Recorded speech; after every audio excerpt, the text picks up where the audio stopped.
Sit back and get ready to have the most fun you ever had with an electronic device. If you put somebody on second base, you, me, and Pete could get that guy home 50% of the time.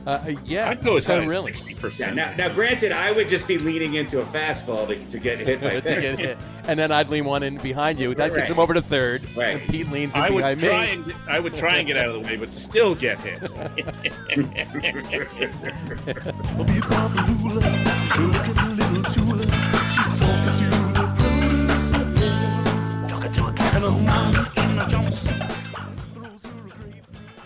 All right, everybody, welcome out to the Get On With It Sports Show. It is Wednesday, October 6th, 2021. Jersey Johnny coming at you with me, as always, is none other than Mr. RadioPete and Mr. Harry Lug Nutz. Say hello, gentlemen.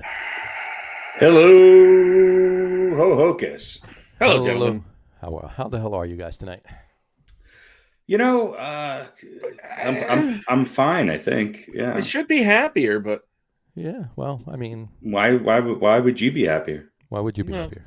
because the Yankees lost. Oh, does that But make you happy? I feel, yeah, I hate the Yankees. That's the difference between a Mets and Yankees fan. Like, Yankees fans don't even know what's going on in the Mets world, and Mets fans live off the Yankees' periodic failures. Yes, well, because the Mets are continual failures, and the Yankees until They need recently something were to continually. You say that, but I mean, the Mets are definitely not. I mean, they're right in the middle of the pack as far as successful. Okay, but historically. But that's what I mean. Historically, they haven't been. Historically, the two teams. I mean, no team compares to the Yankees historically. No, but I mean, they're the dog at the top, and everyone. Well, else that's what it is. I The mean, Mets- you could have a team that's historically exactly 500 baseball every year, so they're not the worst and they're not the best. But against the Yankees, then forget about it. But the Mets have had some success, and they've won two World Series, and they've been in another one. So I mean, there's many other cities. They've been in three other ones. Yeah, that's what I'm saying. The Mets have. So they're a lot better historically than a lot of other teams. No, they are. No, they really are. You're right. But they're dog meat compared to the Yankees. Mm. Well, historically, yes, over the long haul. Recently, they're pretty much the same. Only there's not really a lot of. I mean, well, the Yankees. Yeah, but you know what? The Yankees are just a little bit better than the Mets, and let's call it for real a lot better than the Mets. But over the last 10 years, let's say, other than the World Series, they win 5 more games, 8 more games, and make the playoffs and go deep in the playoffs, and the Mets don't. And, Well, they won 20 more games this year, but I know. I'm being nice to Mets fans. The difference is, Yankees win 92 games, and I want everybody fired. If the Mets won 92 games this year, I think guys would be talking about how next year they're going to be the best. Actually, if the Mets won 92 games this year, they would have won their division. The Mets won 92 games this year. They'd be playing the Brewers right now. Let me put it this way: home field advantage. I have a number of people I know that are Yankee fans. A few of them are really nice people. In that respect, in the respect that they're not obnoxious, dickhead. We won 27 championships. Yankee fans. You, Harry, are one of those nice people. There's a few others. The majority of the others are dicks, and so I relish their misery when the Yankees lose. But I should be happier. But I'm saying because of my affection for you, and I'm impacting your happiness. You're a nice Yankee fan. I feel a little bit bad because they lost. Right. Well, I knew they were going to lose. I mean, I hate to say that, but this team. There's a lot of personalities on this team that are just lacking a fire in them. There's a lot of talent that the Yankees have been holding on to for a long time now that are not that young anymore. And it's time to cut loose. It's time. And it's 2/3 of that team, if not more. The Gleyber Torres, Gary Sanchez, Gio Urshela experiment is over. Get rid of them. Do not extend their contracts. Do not pass go. They need 5 new starting pitchers because I'm not sure any of them are going to be back next year, with the exception of what's his name because of his Voldemort. Yeah, he who shall not be named. Two inning fucking $343 million, two innings, 6 outs, 50 pitches. Right. Pitches are expensive. What are you going to do? Severino hopefully will be back as a starter. They should have kept Tanaka. They need pitching, and they need a center fielder. They need maybe a first baseman. We don't know. It sounds like they're going to try to keep Rizzo, which is why they put Voit in timeout. Depending on where DJ LeMay is going to term. Yeah, but depending on where DJ is going to play, I mean, basically you got DJ, Rizzo, and Judge, right? And Stanton's locked in till 2032. So everybody else, I honestly don't think anybody deserves another chance. Who are you going to bring back? Is Aaron Hicks going to be able to play a season? You just don't know. This kind of makes me think a little bit like, and again, a lot of this is an exaggeration on my part, but we always talk, and John, you back me up on this. Like the Mets have a history of just hanging on to guys too long that you think are going to blossom. They never quite do. Right. And it becomes a toxic situation. Sure. And then in some cases they leave New York and they get that fresh start. And but the Mets have had a history of just hanging on to guys who never. Right. The Yankees, to me, have done that recently. Yeah, but they never used to. Never used to. Used to come out of nowhere and be great, and they'd get a couple seasons, and either they would flounder, and the Yankees would say, "Okay, see ya," and they would ship them off somewhere and get probably more than they were worth because of that great season they had a year and a half ago or 2 seasons ago. But they would cut bait a lot earlier, or these guys would just show up. You know, there's always a new guy on the team that turns into a star or whatever, and they'd hang on to those guys. Let me throw this in there. They seem to be doing what the Mets. They seem to be having this Mets problem, which isn't good. You just no, it's not. No, it's not. Let me throw this in there, though. History will tell you that's not the road to Let me throw this in there, though. I think the issue here, okay, at least of late with what the Yankees are experiencing, is the fact that years ago, what you were talking about, Pete, when somebody started to flounder or whatever, and they cut bait with him, they cut ties with him, and they moved on and got somebody else. It was one here and one there. It's many now. Yeah. And they can't, to do that all at once is a rebuild, basically. Well, it's not. But it's more of one than letting one guy go and bringing somebody else up. You get, and 1 second here, because I'm going to just back up what John says. You get into that situation that the Mets are in where we need this piece to fall into place and this piece to fall into place and this piece. When you need like 6 or 7 different things to happen, and then we'll have a good season. Right. Chances are they're not all going to happen. Right. And the Yankees kind of seem to be spinning on that treadmill. No, here's my take on all of this, okay? Is that this baby bomber myth, the Gleyber Torres, Gio Urshela, Gary Sanchez, these guys are just not performing, and they're not going to. Let me let you in on a little secret. They're not going to. Sanchez sucks, okay? Gleyber Torres in October cannot hit the side of a barn with an army jeep. Mm-hmm. Okay, Gio Urshela, I don't know what's going on with him, but he's not worth the investment anymore. Yet they take a guy like Luke Voit, who has proven to be a much better than advertised defensive first baseman, and just happened to lead the league in home runs last year. Sign Anthony Rizzo, who you don't know if you're going to be able to re-sign in the offseason, and delegate Voit to the doghouse. This is what I don't understand about the Yankees. I like Anthony Rizzo, but we had a first baseman. In fact, we had 2. We had one who led the league in hitting a year ago, who was, in the running for MVP, and we had one who led the league, granted, in a shortened season in home runs. Okay, but yet let's go out and get Rizzo. The Gallo experiment. Gallo, look, he strikes out more than 50% of his times at bat. And that, last night I thought, but he's got warning track power. He walks a lot. Okay, he's hitting 197. What was he hit 167 with the Yankees? What was the stat they showed? I think it was about Gallo. He led the AL in strikeouts and led the league in walks or something like that. Or so feast or famine. Right. Look, when you look at a team like Tampa Bay or Boston, they can create runs in a number of different ways. Sure, they have the guys who come through and hit home runs like Schwarber, whatever the hell you say his name. Schwarber. Kyle Shawarma with a side of hummus. Yeah. Look, the old Cubs guys came through last night. Stanton, who's been in my shit house forever, is finally hitting the ball. I'm just afraid that he needs to keep playing in some league for the next 6 months, because it seems like it takes him 6 months to get hot. You know, he needs to go to Japan and keep playing. Just tell him it's still the Yankees. He won't know the difference. Yeah, he needs like a December, January stint somewhere to get warmed up. And the Yankees are going to make Aaron Judge one of the highest paid players in baseball.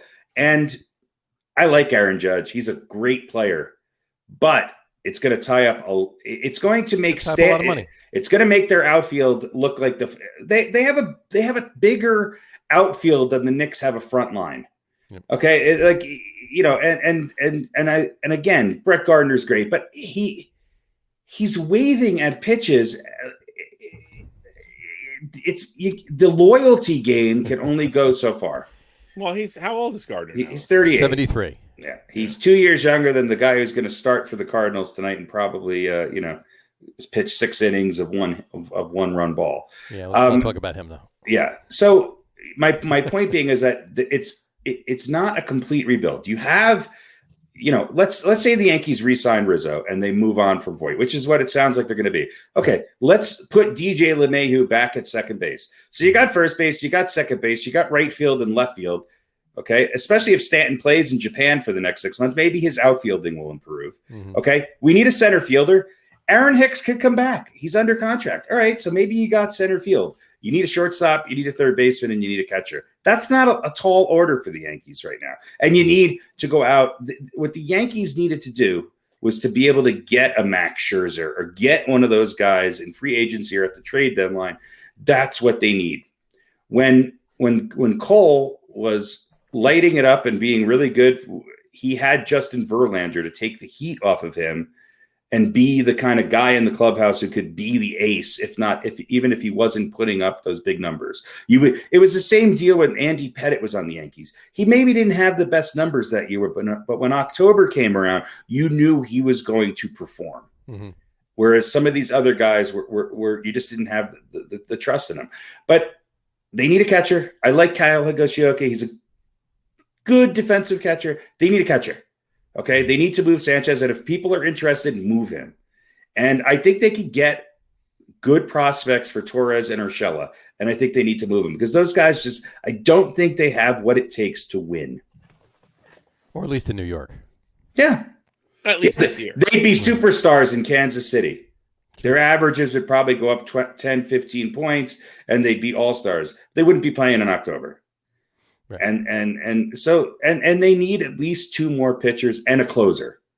Now, we're probably stuck with Chapman, I think, for another couple of years. But you can't win if you have a closer who's as crazy as Aroldis Chapman. You just can't. So it's not a complete rebuild.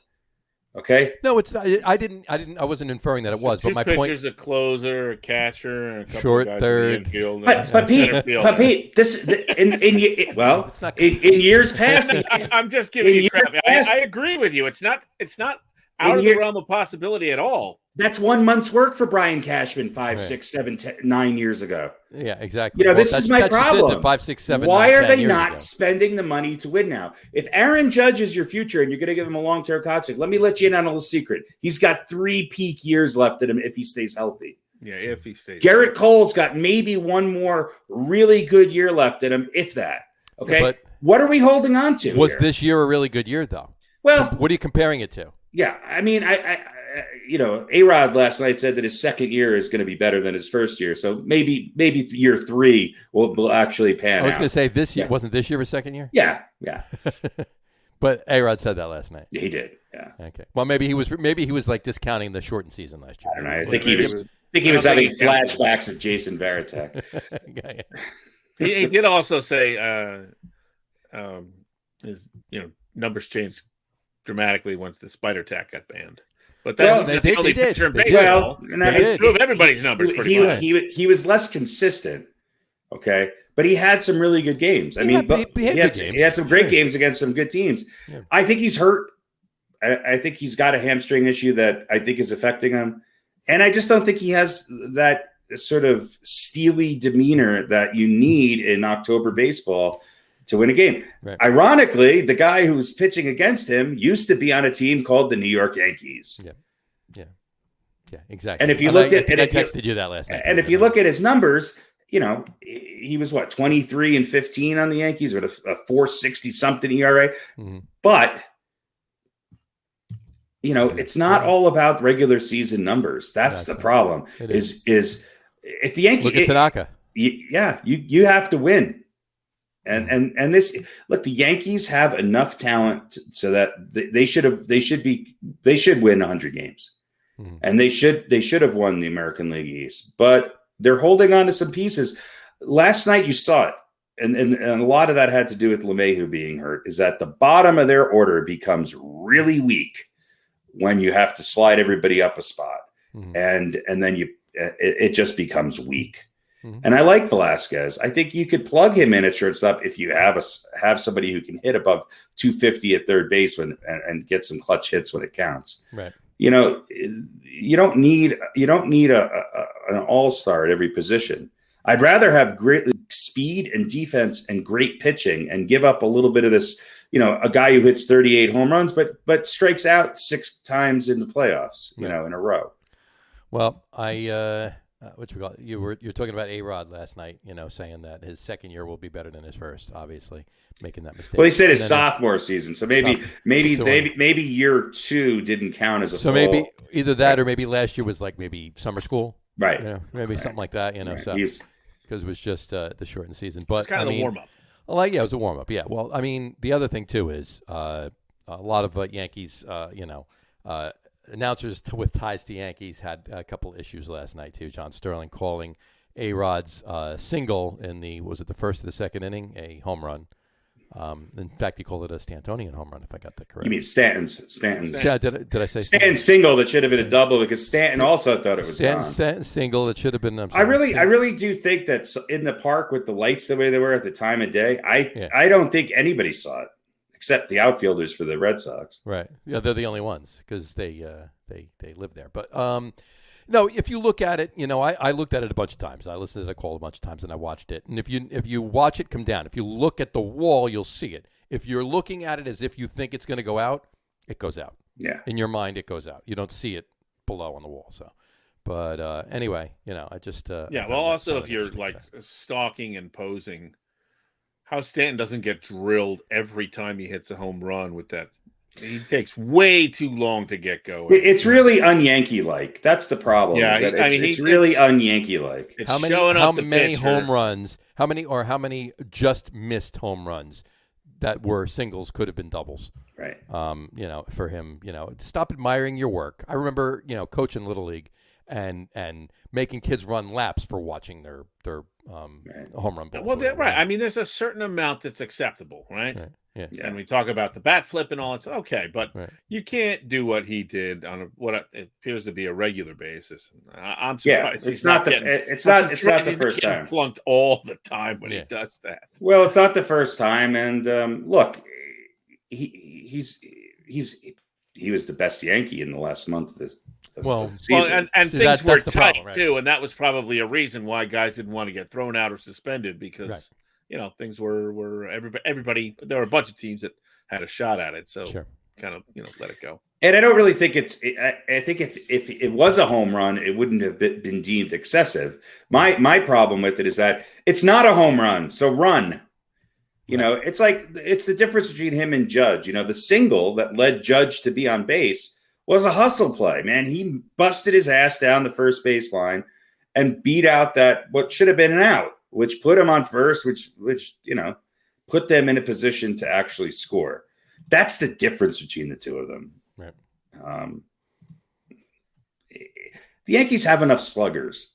There was something in the way in which they were playing during the run that they went on. The numbers don't pan out. The numbers didn't look great. In fact, a lot of their big names weren't in there. many of the ones I just mentioned earlier in the show. Sure. But they had Tyler Wade, they had Velasquez in there, they had, it was a different kind of lineup. Luke Voigt was in there because Rizzo doesn't like needles, and blah blah blah blah blah. Mm-hmm. Yeah. It was a better lineup when you talk about baseball. Yep. And baseball is not just hitting home runs. It has a lot to do with it nowadays, sure, granted. But how many home runs do you hit in October? The last time I checked, Bucky Dent still has more October home runs than Gleyber Torres. You would think. Well, it is true, but you would think that.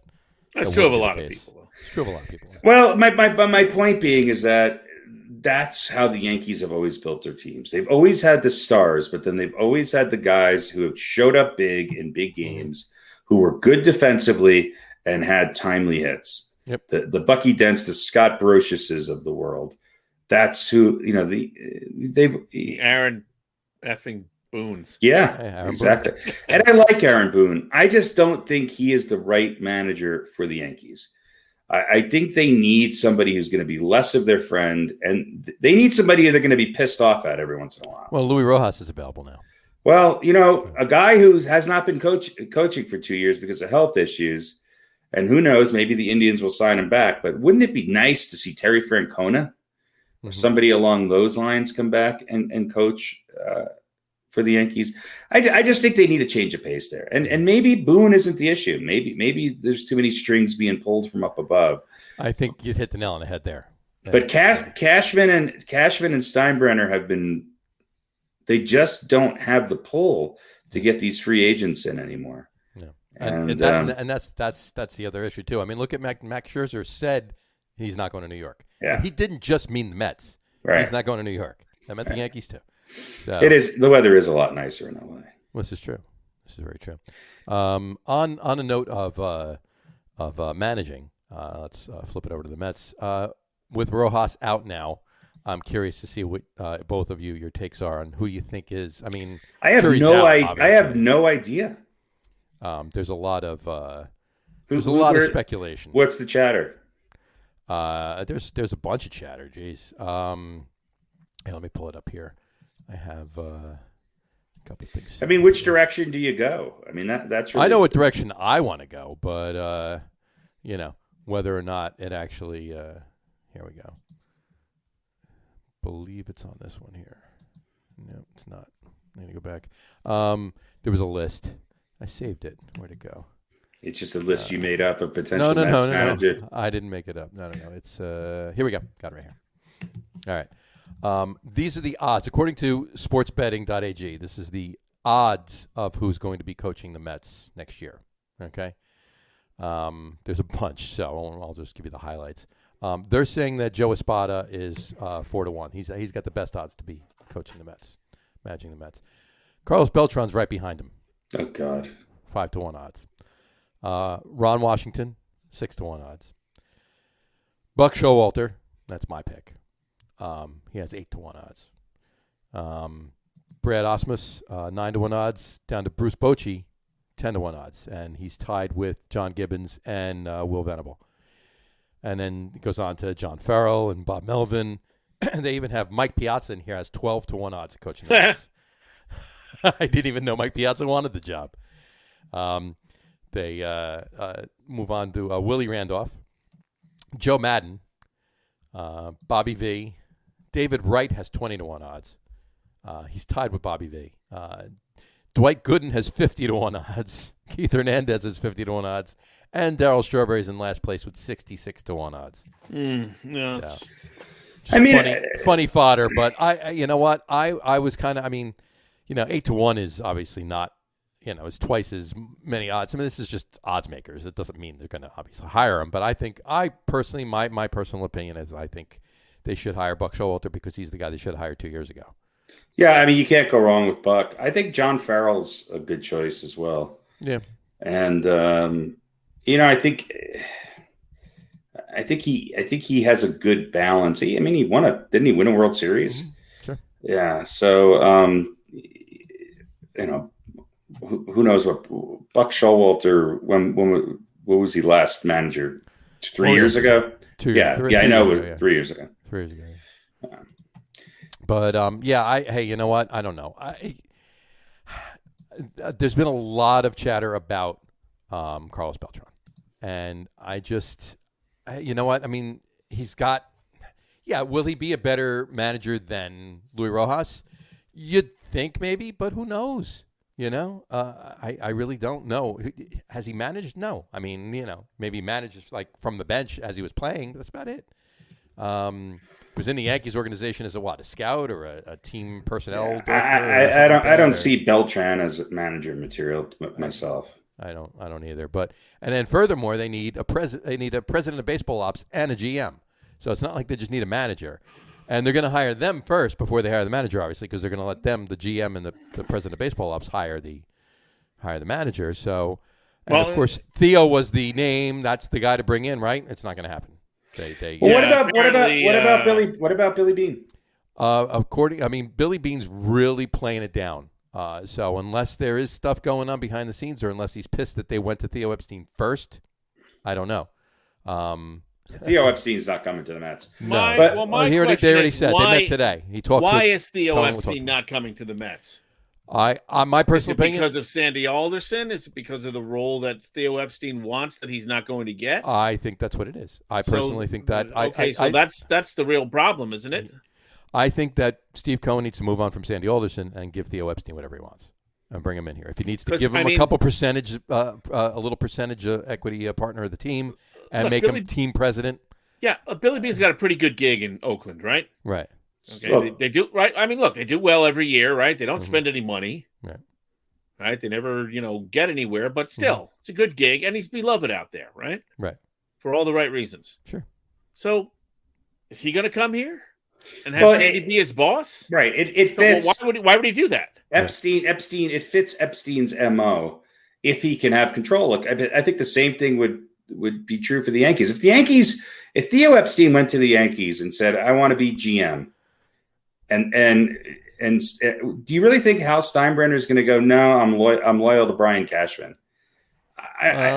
I can't imagine that's the case. I'm not sure. I wouldn't be 100% guaranteed that he wouldn't say that. But he'd be an idiot not to. But I think Theo Epstein has struck gold twice.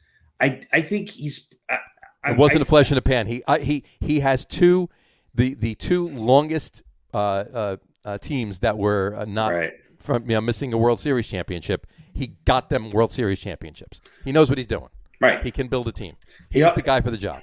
But he's not gonna go to the Royals. He's only gonna go to a big market team that's willing to spend some money. Of course. And he's obviously spent it wisely over the years. But he also had very good relationship and some say in who the manager was on each of those teams.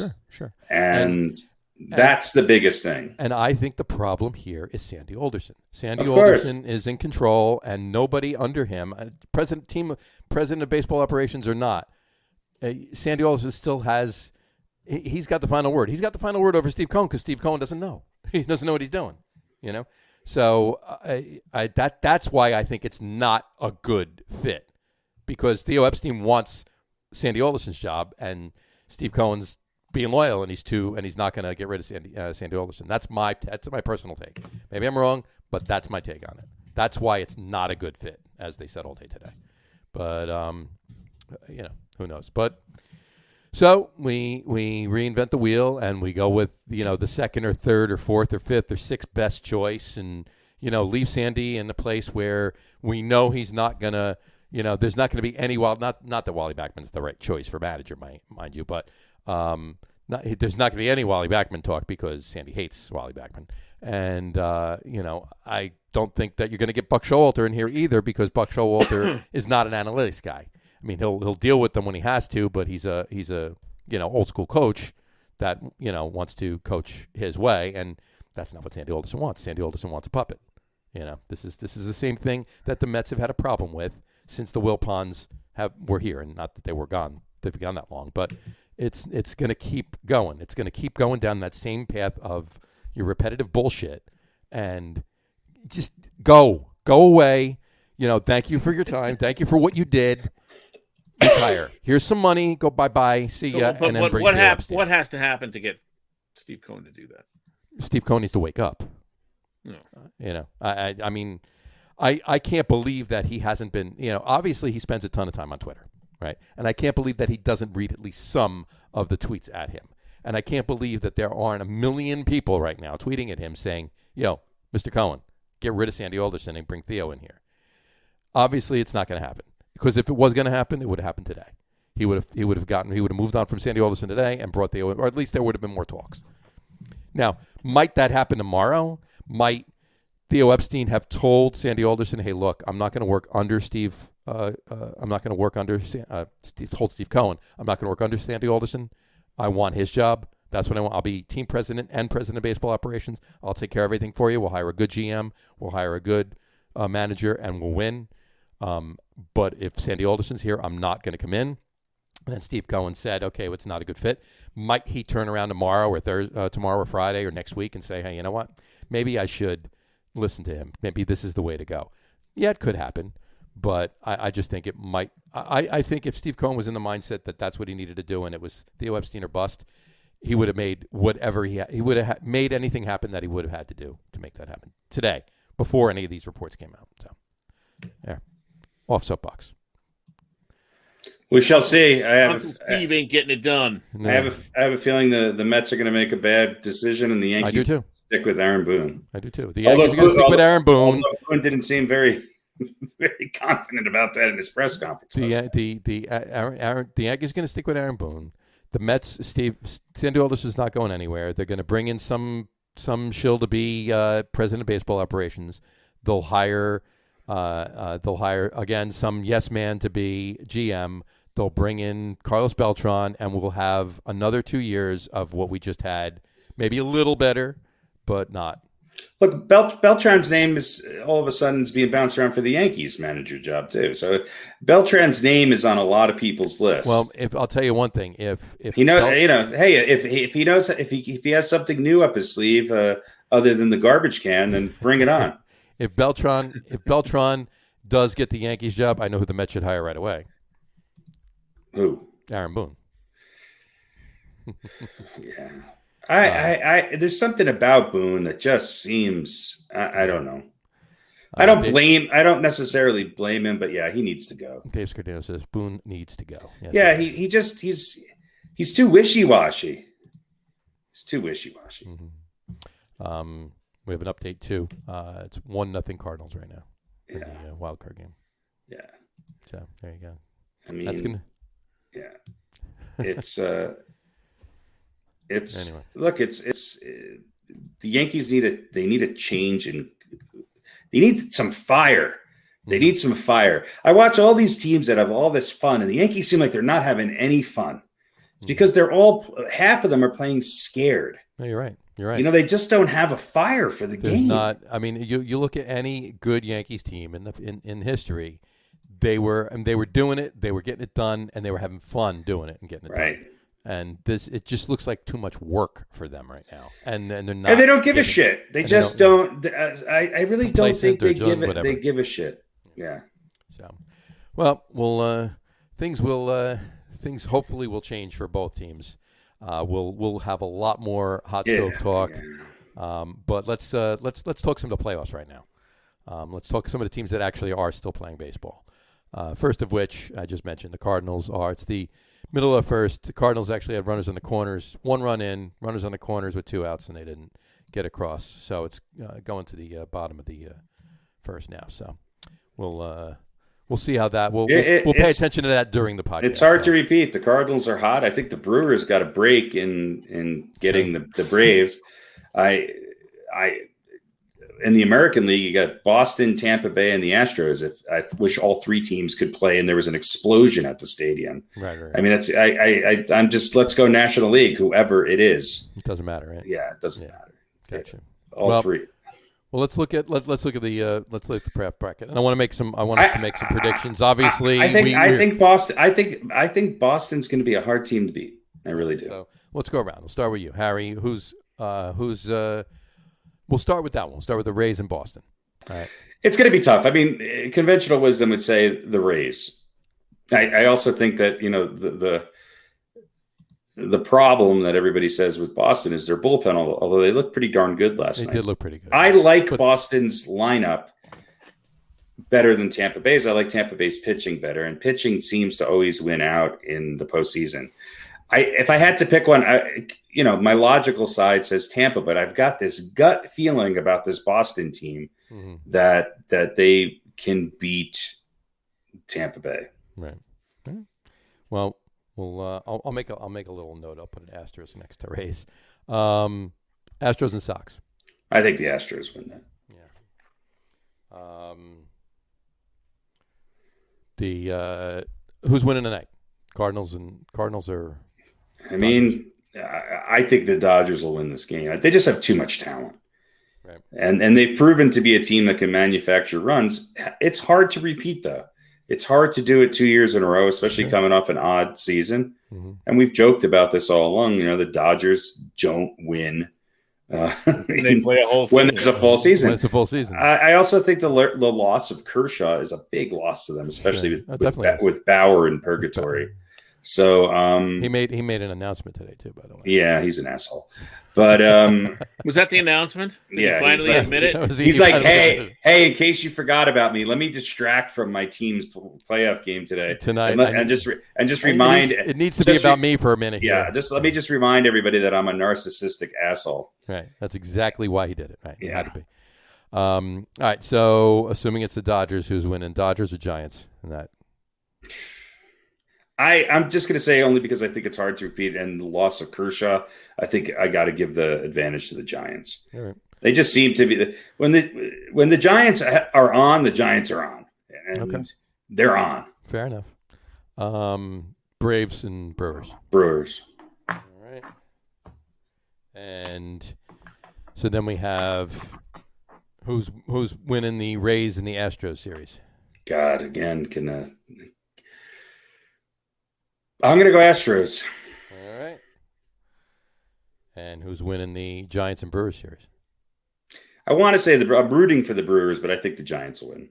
Okay, so we got Astros and Giants. Who's winning the World Series? The Giants. All right.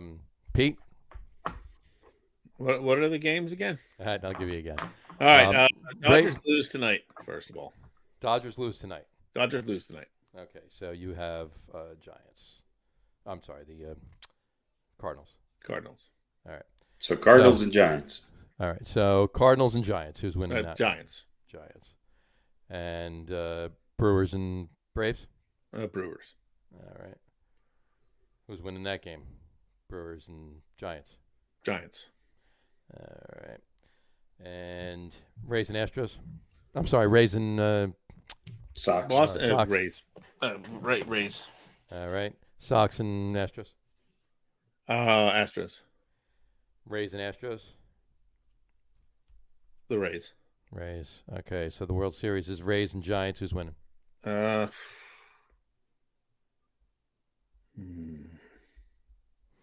think it's going to be the Rays. All right. In case you're wondering, I'll just give you mine.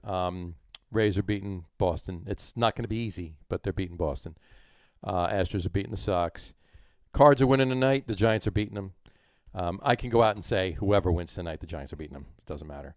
But the Cards are winning tonight, and the Giants are beating them.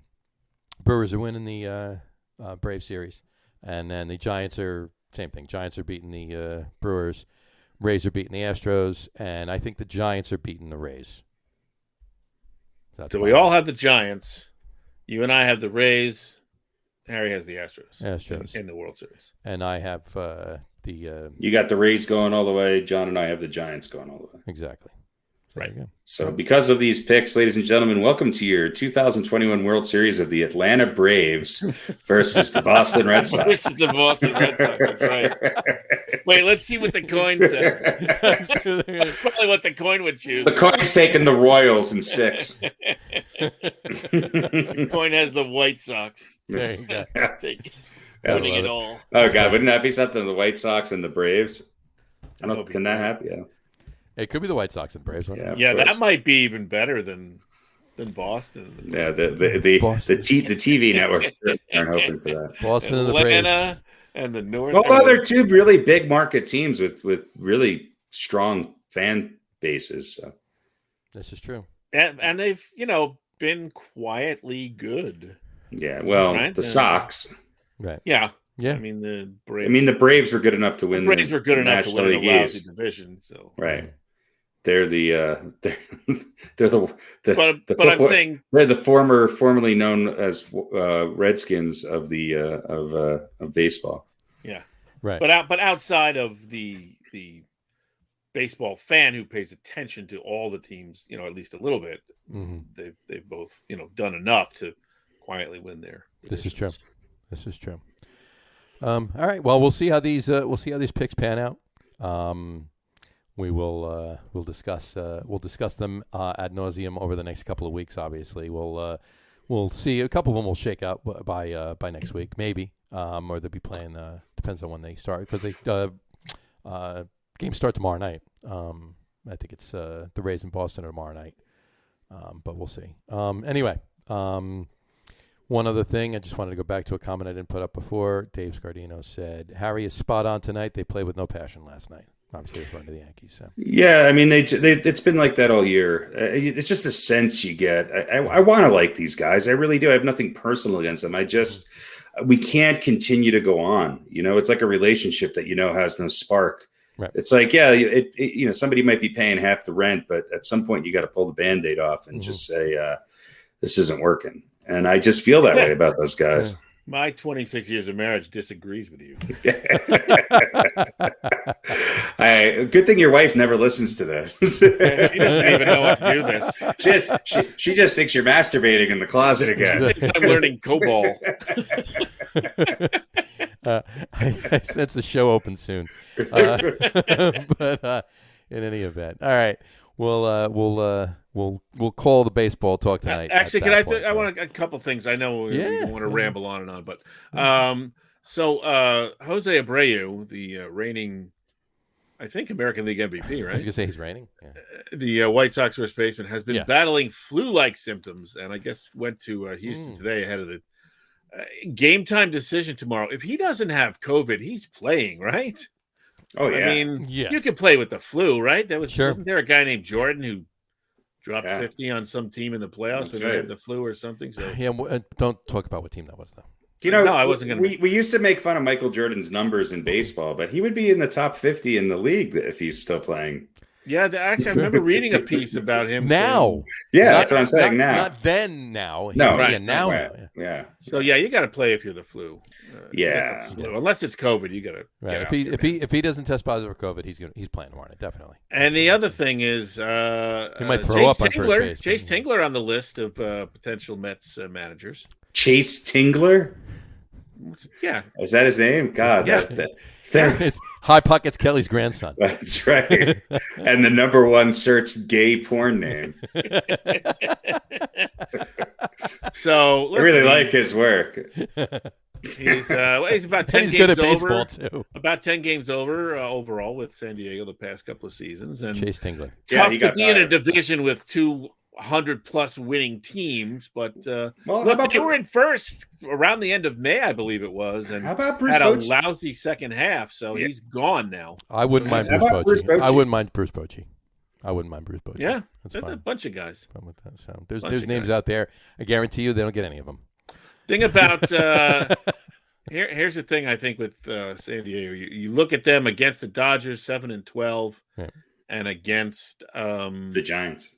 The Giants, they were 8-11. So but Chase Tingler is an option for the Mets. Yeah, and the Yankees for that matter. Chase Tingler. Yeah. You heard it here first, folks. There you go. Or maybe you didn't. Maybe you heard it somewhere else before this. But if you didn't hear it before now, you heard it here first. Yeah. Let's get the Tingler train going. Tingler's going to pull him. He's getting pulled by Tingler. A visit from the old Tingler. Tingler time. Chased by Tingler. Tingler's tossed. Tingler got tossed. Oh, just the memes that would come out of that. That's especially in New York. Jesus. Exactly. All right. You want to do the over under now, or you want to do it at the end of the show?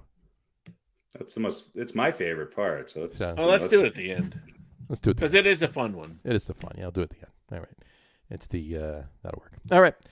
So let's go down to this, and we'll do some football. We're going to start it off. Little football action for you. We're going to start it off with the quiz, as we always do. It's a good one tonight. A little different. For a change. Yeah, exactly. Again, it's not a Yankees or Mets or Giants or Jets or a different one for both of you. It's the same one for both of you. So we'll start with Pete, as we seem to always do.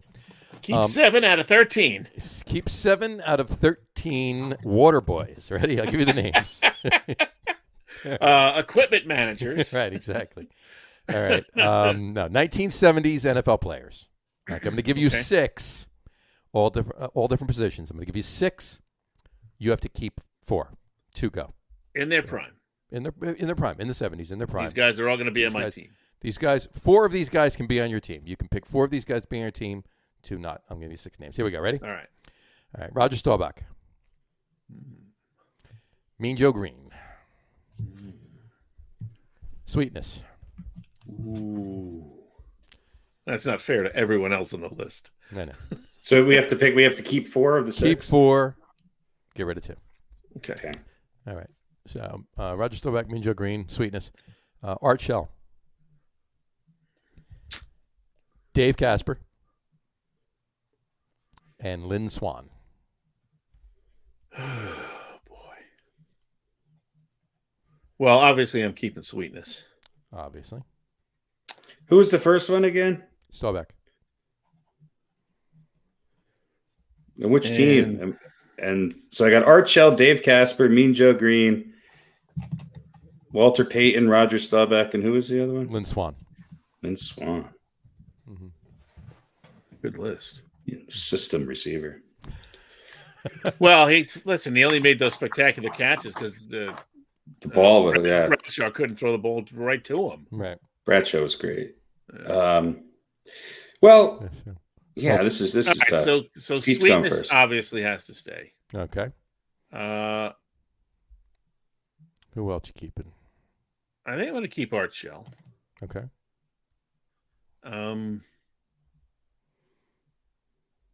I'll take Swanee, even though I hate Pittsburgh. All right. And who's left? Roger, Mean Joe, and Dave Casper. Casper's overrated. Systems tight end. The very first systems tight end. I'll keep Roger. I had a feeling. I was like, when is he picking Staubach? I mean, I actually agree. That whole list, same way? Yeah. Because when I look at that list, those are the 4 best players at their respective positions. No slight. Mean Joe Green was great, but Art Shell, arguably one of the top 3 offensive linemen ever play the game. Sure.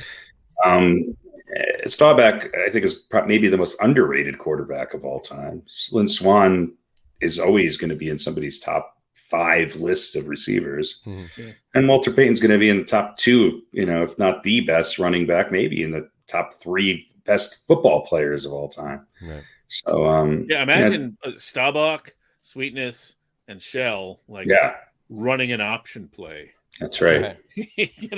And then you got Lynn Swan streaking down the field, and Sweetness can throw too, right? Didn't he have? That's right. Yeah. We'll pick up touchdown passes or something. We'll pick up Mean Joe Green on waivers. Yeah. Take him in the third week on waivers. The Jets will dump him. I also think that although Casper's definitely not the case here, they all had pretty long careers. Not that Mean Joe Green didn't, but they were arguably the best at their position for a long time. And probably, at peak or close to peak effectiveness for a fairly long period of time too. Right.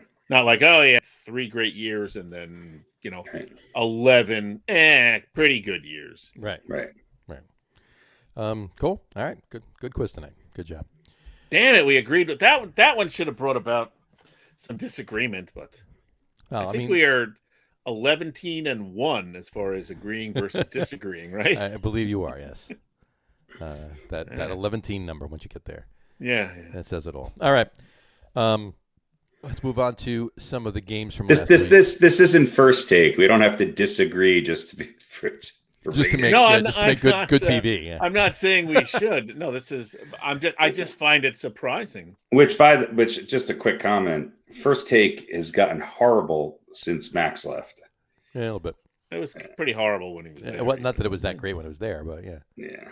But it's kind of like the crossfire of sports talk shows. Yeah, but now it's Keyshawn Johnson. I still think Pete said it best when his book should have been called "Just Throw Me the Damn Ball Gag."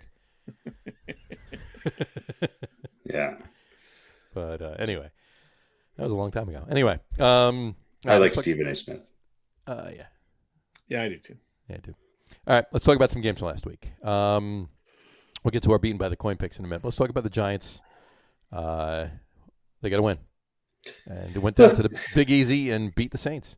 Giants look good in pretty much all aspects of the game. Mm-hmm. That's probably the best all-around game the Giants have played in at least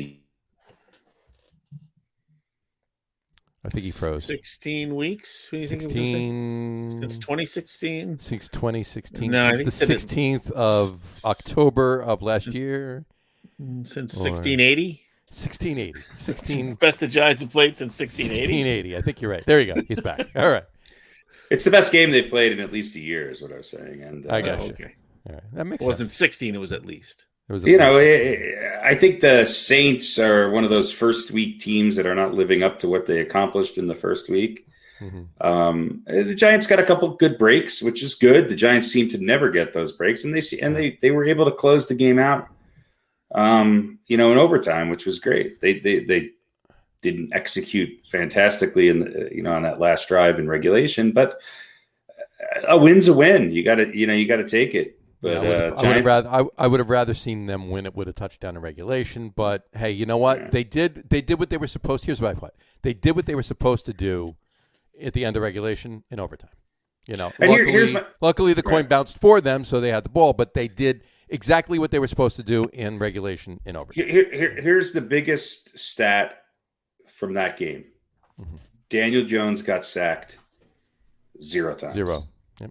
And the Giants learned how to use Saquon in a dump down, which shocks me because that's kind of when his first year, that's all Eli was doing. Well, but that used to be, that used to be the Giants' MO for 30 years. It's look downfield really quick. If no one's open, then throw it to your halfback or your tight end. And I think I think they're finally waking up to the idea that much like what the Patriots are doing with Mac Jones, mm-hmm. don't make Daniel Jones stand back there too long. 5 yards at a pop is going to lead occasionally to a big game, to a big gainer. And Saquon did benefit from being more involved in the passing game. Absolutely. So definitely, if he is going to be your number one offensive weapon, then you have to diversify him because they don't have the line to kind of consistently make him, give him 25 carries for 140 yards. You're right. But if they can get him into the open field, he's, at least last week, he's proven to be a pretty darn good receiver. And he's much better when he's catching the ball out of the backfield because he can put his talents to use. You're right. Why we knew that, and the Giants offensive coordinator took 2 years to figure this out, I don't know. But I think they listened to the show last week, actually. Yeah. I think Garrett listened to the show last week and tuned in. Said, maybe I should do. Listen, here's the other thing about, if you want to call it the dink and dunk, right? Kind of offense. It's not very exciting and blah, blah, blah. But it keeps your defense, if you're able to move the ball, it keeps your defense off the field. And if you have to have one side of the ball on the field for a considerably larger amount of time, you want it to be your offense. You don't want your defense to be out there, 40 of the 60 minutes or 38 of the, Right. So take it. It's won a lot. This is what we all thought Saquon Barkley was going to do. Right. They were going to open holes. He was going to run through. Occasionally, he was going to bust something big, and they were going to throw to him out of the backfield. So it's won many teams championships. Yeah. I mean, in 1990, the Giants weren't a vertical passing team. In fact, in '86, the Giants weren't. With Eli's years, they weren't necessarily. They had some good. They had some deep threats when they had some when deep they won threats, Super Bowls, but they knew how to eat up the clock, like what Pete was saying. Well, that's it, right? You got to eat up the clock, you have ball control, and have kill it in the trenches, and you gotta have a good line. I mean, the Giants' offensive line has, and I'll knock on wood when I say it, the Giants' offensive line has stepped up. Their pass blocking, pass protection, they're given a decent amount of it. They still have to figure out how to open those damn holes for running backs. There's a lot of teams that don't know how to open holes for running backs right now. This is what happens when you devalue the running back, right? So right. Going on for the running game close to a decade now, right, or maybe more. Right. So you're drafting guys that are better pass protectors than run blockers, and And the thing about New Orleans is, I think they're. I don't think they're obviously not as good as they have shown at times, but I don't think they're as. I think they're a pretty good, a decent team that's able to put it all together every now and then, and look really, really good. And they probably will. They're to me, they're just the definition of Jekyll and Hyde. Well, look, the test for the Giants, right, is going to be this week. I mean, for any of the weeks coming up anyway, it's going to be this week. And they're in Dallas. We'll talk more about this in Beaten by the Coin or whatever, but we'll talk about it now. Screw it. Whatchamacallit, they're going up against a better, more consistent offense. They're going up against a much better defense. I don't expect them to win. We'll talk about that in Beaten by the Coin, that part. But if they hold their own in the game, if they don't get blown out 40-3, if they actually, if they hold their own, if they play a good game this week, I'll be happy. Yeah, that could be some moral victories this week. Yeah. Dallas, I think I texted both of you guys. They're kind of a tale of two halves. They got first half, they looked like they were going to score 70 points in that game. Right. They kind of floundered a little bit in the second half, and their defense bent a little bit more than you would think. That's human nature, I guess. Sure. This is going to be a big test for the Giants. Dallas's defense is what concerns me right now. It's more the defense than the offense. I think the Giants' offense can go, series for series with Dallas's offense. I think they can. I do. The Dallas's defense concerns me.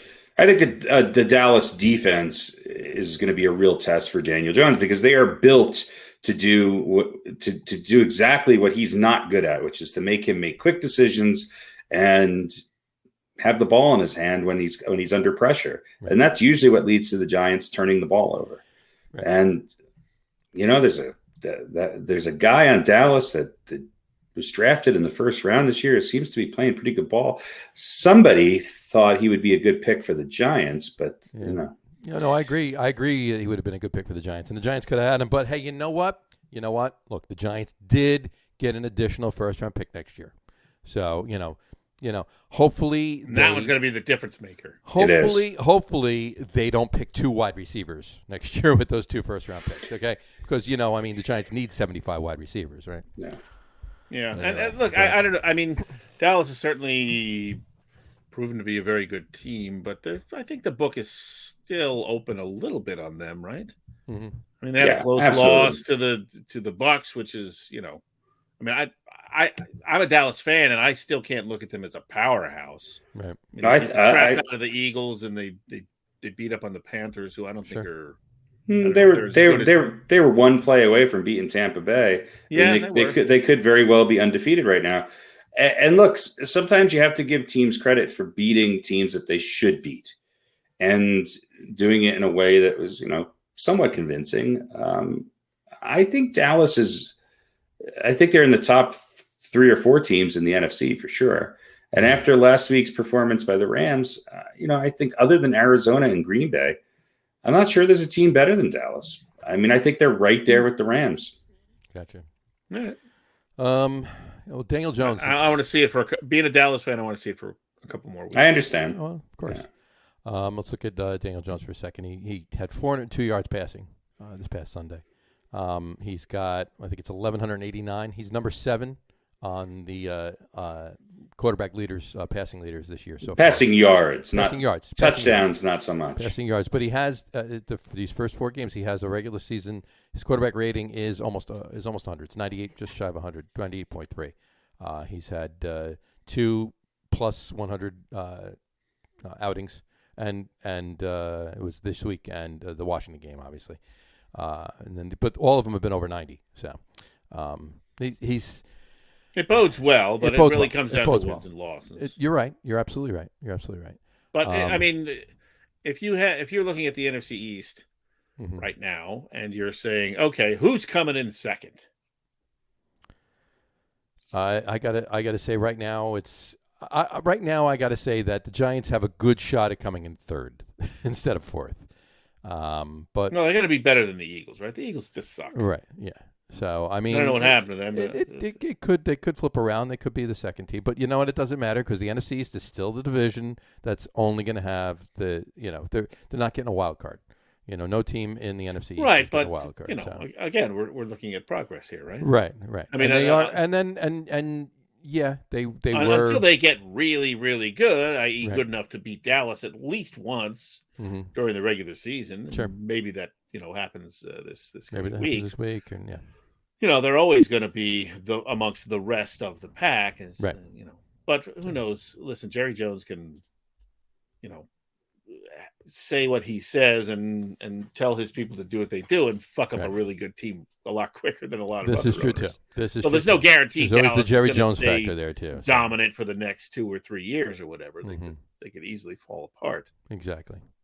But I listen. I think the Giants prospects are looking pretty good. To me, they're the team that over the season looks like they can grind it out. Yeah. To me, Washington is a better team, although their defense hasn't been at all what it was supposed to be cracked up to be compared to what they did last year. But they, to me, seem fragile. Right. Yeah, but they seem to know how to win close games against teams that they should beat. So they got a little bit of a gift with the Giants. Atlanta had that game won, and Washington came back and won it. So the Washington's had a soft schedule so far. Yeah. So have the Giants.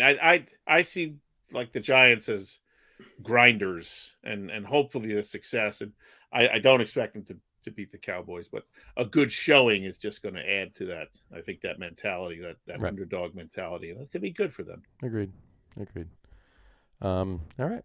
Well, we'll talk more on Beaten by the Coin, but I think that we'll see how that plays out.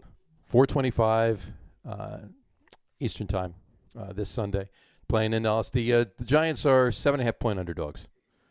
Sounds about right. The over/under is 44.5. Sounds about right too. So we'll see how that pans out. All right, shall we do some Jets talk? A little talk about the Jets. Congratulations. Let's do this first. Hold on.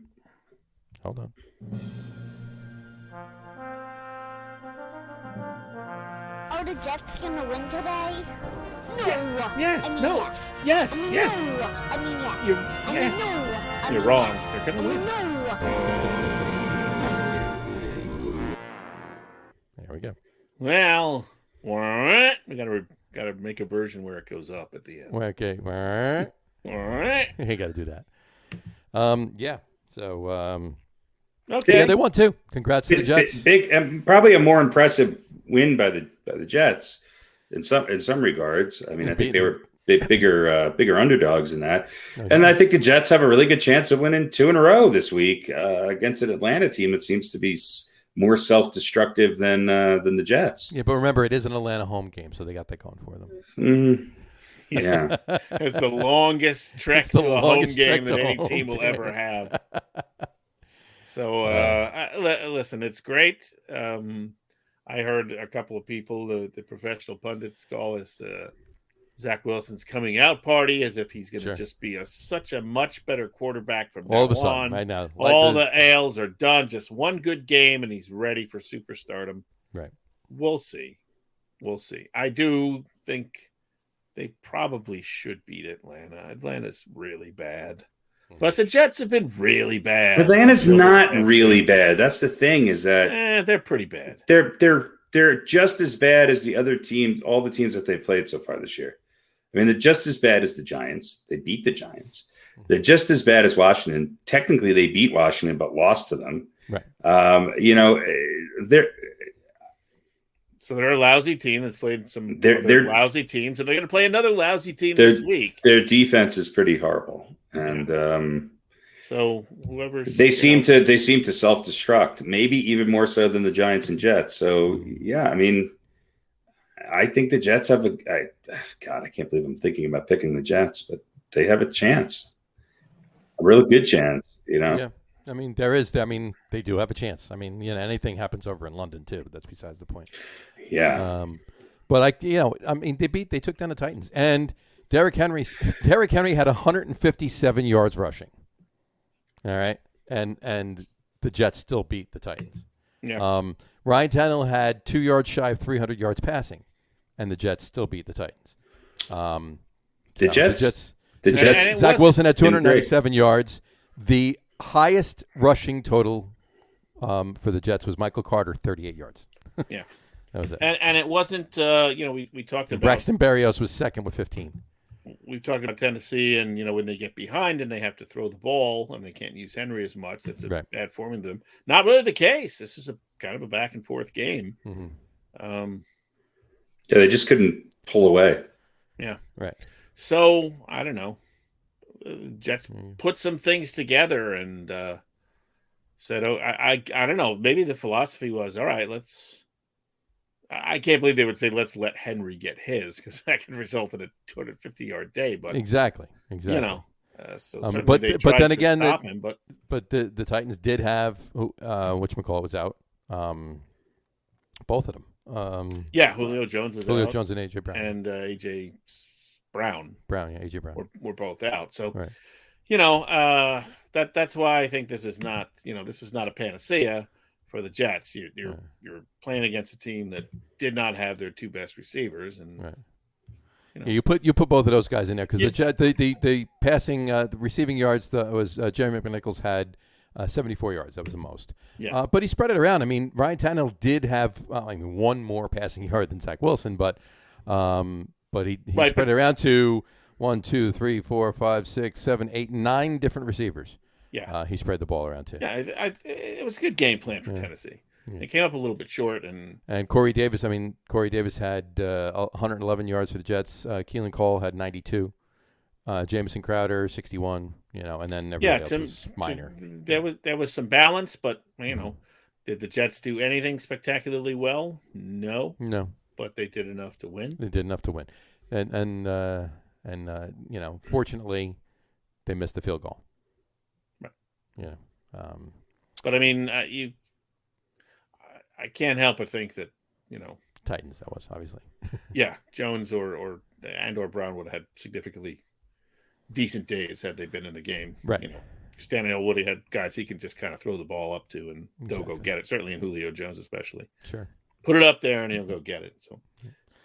But a win is a win. But again, it's not a cure-all for the Jets. They're still a lousy team. But maybe this goes a little bit towards them kind of finding their identity, whatever that is. Right. But then again, it's certainly good for their confidence. Right. To Harry's point before, I think he's right. I think the Falcons are a team that's floundering. They very easily could have not to switch back to the Giants, but the Giants did something on Sunday that they've been missing since Tom Coughlin, and that's finish. And that was Tom Coughlin's favorite word, right? Finish. Finish the game. Finish. And the Giants didn't do that the last 2 weeks. They didn't finish the game. If they did, they would have won both of those games. They'd be 3-1 right now. All right? They didn't finish the games. This past Sunday, they finished the game. All right? My point to bring that up is that if the Giants had finished the game against Atlanta, they would have won, and the Falcons would have been 0-4 right now. So I think the Jets have a shot, especially since it is on a neutral field. And being on a neutral field, the Jets are still only 3.5-point underdogs. Atlanta's got a 3.5 point. Which surprises me a little bit. Yeah. So with an over-under. But they're only 3.5? Only 3.5. I'm surprised that it's not even. I mean, why is Atlanta favored? That's okay. We're in agreement on that. No. I mean, I guess I could say, I don't know, 1.5 maybe for the Falcons for whatever reasons, rookie quarterback or this or that, rookie coach, all that stuff. Right. But 3.5 seems like a bit much. Yeah. I'll take the Jets. What's the over under? 46. Probably take the under on that. Probably has under written all over it too. Yeah. If I were a betting man. If you were, I don't think the Jets in Atlanta could score 46 in the next 3 games. Well, it was what? It was 40. Yeah. It was 51 points on Sunday. Yeah. So 48 in regulation, but yes. Anyway, yeah, I think to your point, you're right. I think it's not like winning wasn't a panacea for the Jets this past week. Although to a point, it might have been personally in the minds of a lot of the players. At least it'll help them this week. We'll see. I mean, they could win.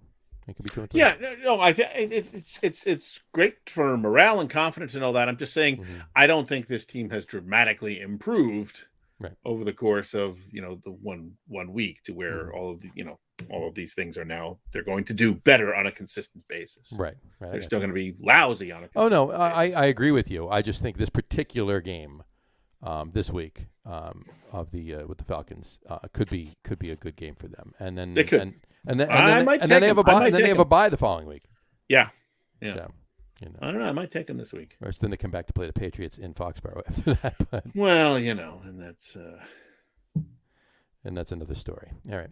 All right. Let's talk about a couple other games that we picked. When do we go around? We want to talk about Patriots-Bucks, the game of the century? Patriots-Bucks, the game of the century. Turned out to be pretty good, actually, right? It was sloppy. It was a good game, but it was definitely sloppy. And I'm sure the rain had a little to do with that up in Foxborough. But it was pouring by the end of the game there. Yeah.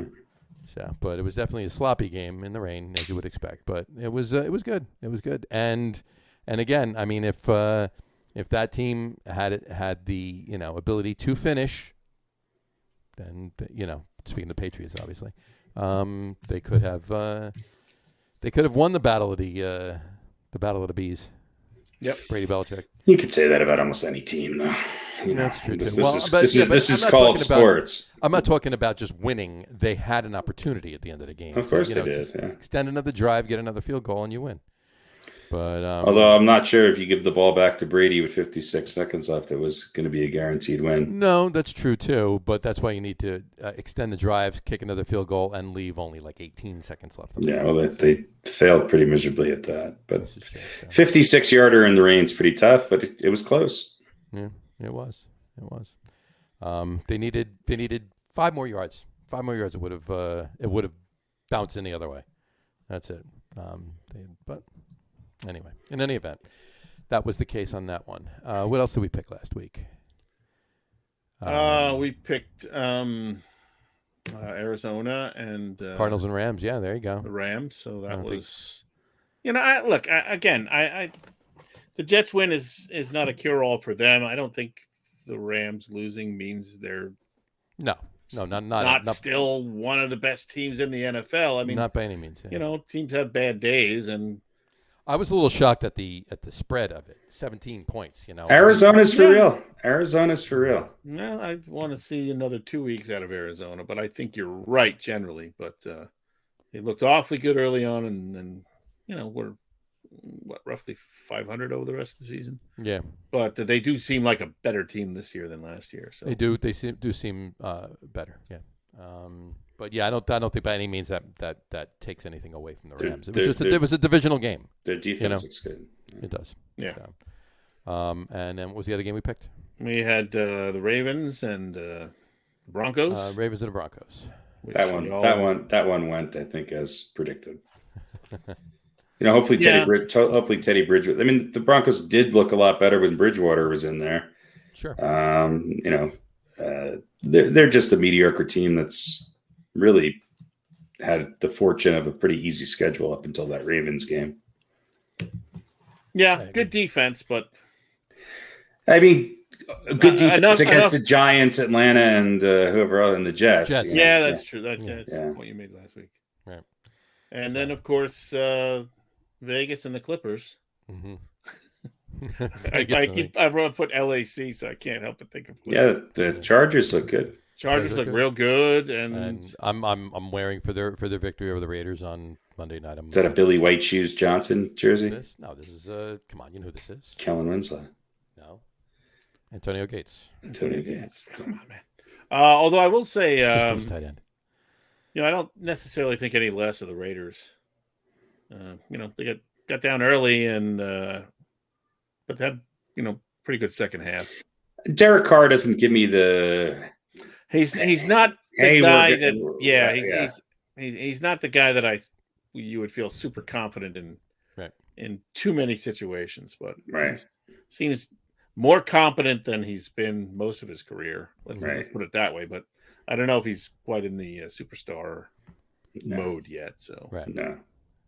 So, what else? I don't even know what other games were interesting. Well, the other interesting games. I mean, you had the Colts got a win. Colts beat the Dolphins. Colts got a win, and Buffalo seems to be back on track. Buffalo got back on track a little bit. What was it? It was a close game, wasn't it? Close game. They scored more points than the Knicks.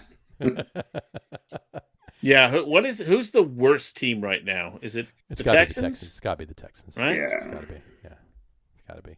Can't really think of anybody who's. Yeah. That's really Justin Bieber. Justin Hebert. Justin Hebert. No, Justin Fields. I was going to say got a win. Got his win. He started for the Bears and they beat up on them Lions. Yeah, and he's going to get the start this week. Well, yeah, because Dalton and Matt Nagy keeps saying that when Andy Dalton's ready to go, he's back in there, but. If he remains out for a couple of weeks and Justin Fields keeps winning, I don't see how he can put Andy Dalton. Well, yeah, and remember, it wasn't that long ago. What was it? Dalton. It was Dalton time. Yeah.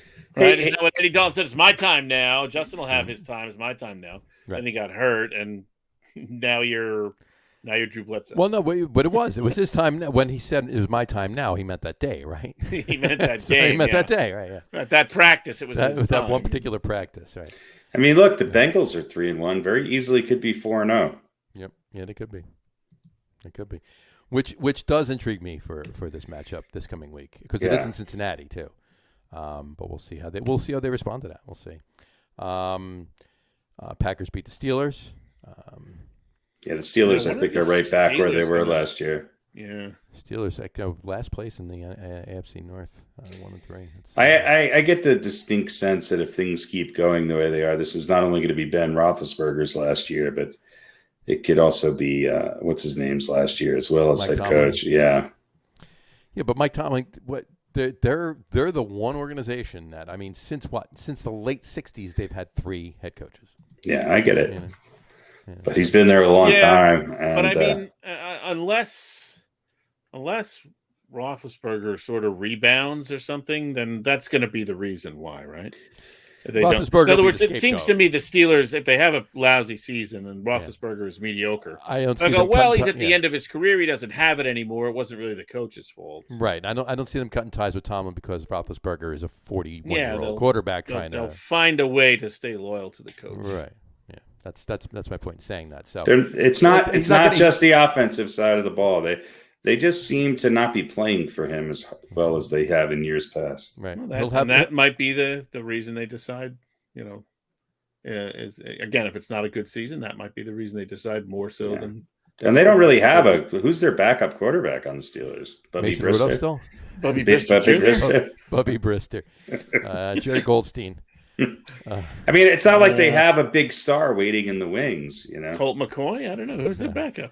I don't know. I think they did actually have a who did they have? Hold on. Cordell Stewart? Who is that? No, it's not. Slash Junior. I mean, I don't know. Good question. Jimmy, get on that. Yeah, I mean, this is the thing, it's like the Giants had Daniel Jones knocking on Eli's cage. I don't, it's not like the Steelers drafted a top name quarterback.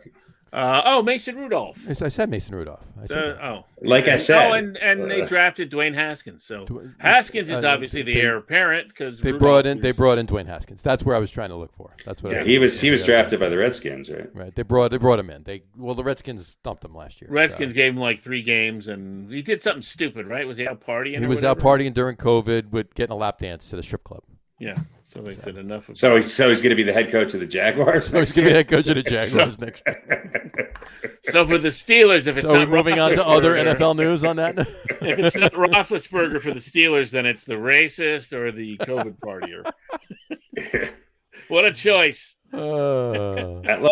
Like I said, they don't have a future superstar quarterback waiting to. No, they don't.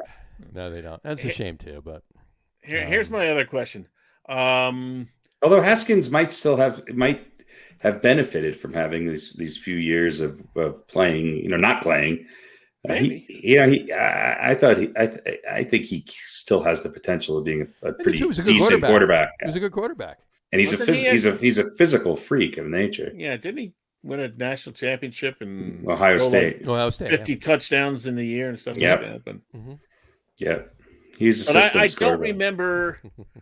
Yeah, but I don't remember people thinking he was going to step into the NFL and start. No, they did. I mean, some people did they? Yeah. Well, no, there was talk that the Giants were going to take him. Maybe I just before they picked and then the Redskins did throw him in there.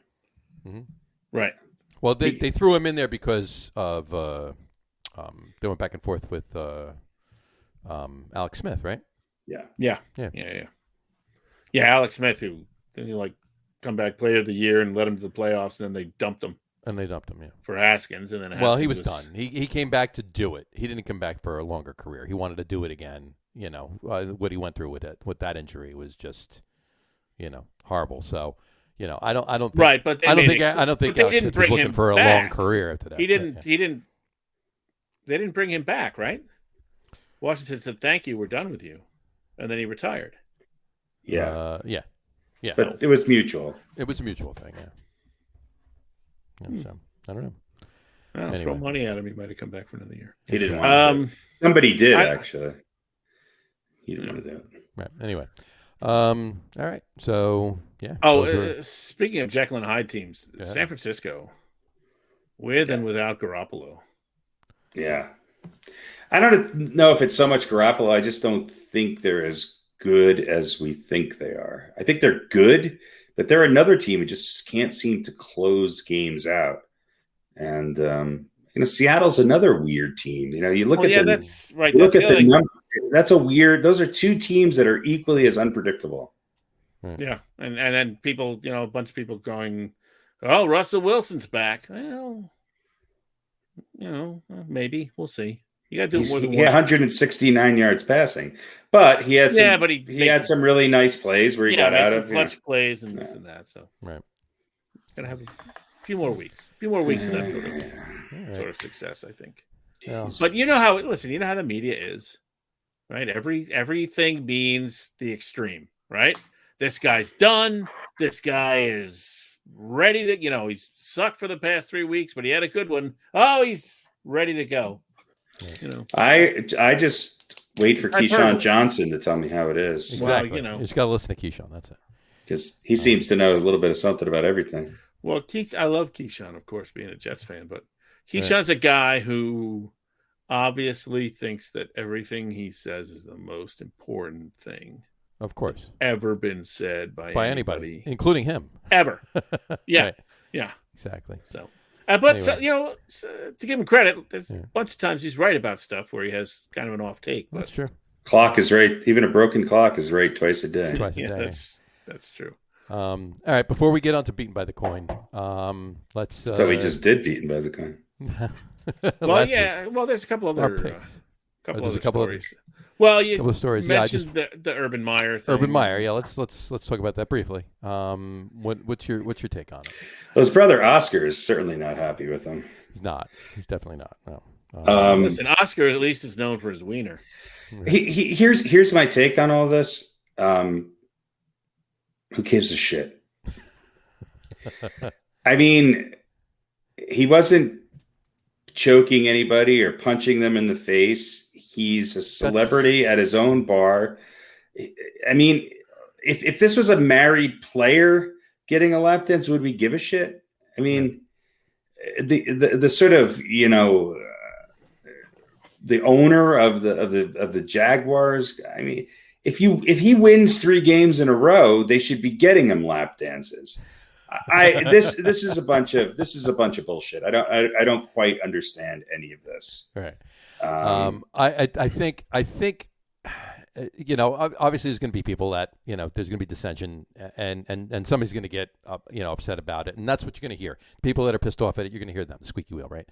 But I think the original report was the optics of it. They're losing, which we knew they were going to anyway, right? But they're losing. He didn't fly back to Jacksonville with the team. He stayed local, and he went to his bar in, I guess because they were in Indy. So I guess he just went over to Columbus or whatever. His bar's in Columbus. He went over to his bar and he was there. So he wasn't back in Jacksonville figuring out why they're losing, sitting with the team and working on it. He was at his restaurant, talking to other people, doing other things. And obviously this woman was dancing in front of him and he had his hand on her ass. This is why Charles Barkley and Michael Jordan are really thankful that they played during a time when not everybody didn't have a phone in their hand, recording everything. Look, am I condoning it? No, of course not. I don't really have a high opinion of Urban Meyer. The problem, the only person that should have a problem with it is his wife. That's as far as that's. And by the way, she knew where he was. Right. Yeah. This is not to say that she condones him getting grinded up by whatever. Young lady. Everybody's calling her Becky. Here's the question, though. Was he like grabbing her ass, or some people are speculating he had his arm down there to keep her from directly rubbing against his crotch? I don't know. I didn't see video. I know there's some video. I saw the still pictures. In the immortal words of Rudy Giuliani, I was just tucking my shirt in. Right. Yeah. There you go. Listen, Urban Meyer is a pretty unlikable guy if you don't love him, right? Yeah, a lot of things about him. Like I said, I don't like Urban Meyer, and I think he's going to be gone in 2 years based on his inability to coach in the NFL. Right. But this is, come on. Well, my point is he's not liked by a lot. A few people are probably indifferent towards him. Right? Either you love him because he did something for the team that you love, or you don't like him because he's kind of a jerk and whatever. Yeah. Mm-hmm. So I don't know how much of that is, the press loves anything. Look, the people we don't want to know what people do well. We only want to know when they do bad things. So. The people in the consensus is Jacksonville was what? It wasn't his sister. Right. Yeah. Well, and that's, look, and anything as far as, what he may or may not have been doing with his hand or whatever. I'm like, that should be the concern for him and his wife. That should be a private conversation that he has with his wife. And are we really at a stage? I guess we are, where football is going to be offended because some girl was kind of grinding on a coach. She wasn't sitting on his lap facing him having sex with him. No, she wasn't. She was whatever, wiggling her ass at him. So right. And, I don't know. Are we at a point where a guy's gonna, their career is gonna end? Because it's on the cover. If he was grabbing her around, it's on the cover of the Columbus Chamber of Commerce news. He had his arms around her waist or something like that. He was rubbing up against her. That's a little something different. Right. But. He was sitting there. One hand had a drink in it, if I recall. When I saw it. And the other hand was like on, and I don't know, I don't think, was it on her ass or was it like half on her ass, half on her hip? The pictures I saw, he had his hand down like between, he was kind of guarding against her directly. He wasn't punching her in an elevator. No, he didn't. He didn't hurt anybody. As far as we know, he didn't screw anybody. Right. Didn't grab anybody's boob in a drunken, stumbling stupor. Right. Who cares? Unbelievable. And then, Dave just said it. If his wife isn't pissed, then nobody should be pissed. Yeah, who cares? Maybe. Yeah, those are the people that should be concerned with this. Him and his wife, and the owner. Shut the fuck up, man! You brought the guy in. Yeah. Yeah. That's all PR. Yeah, it's all PR. Whatever. So they did this just to get press for the Jags in their losing. No, what I mean is that it's just a response to you got to say the right thing. Whereas if I was the owner, I'd be like, it's between him and his wife. I'm more concerned with the fact that we're 0-4. Right. If as an owner, this is such a big concern for you, then you should have done your research. Urban Meyer is I don't think he's had any sex scandals or anything, but he's not a choir boy, for crying out loud. Not at all. If that was something that was really on your mind, then you probably wouldn't have hired him in the first place. Exactly. He didn't open up a restaurant for the free nachos. This is true. Free nachos. Exactly. All right. Should we get to? Is there any other issues? There's a couple. Other sex scandals? No other sex scandals. Lap dances. There were. Let's see. Let me see. I got so many windows open here. Looks like the Packers are going to get Jalen Smith in the fold. They are from the Cowboys. They were. Yeah, wonder what two people were let go this week that made no sense. They must have done something horrible.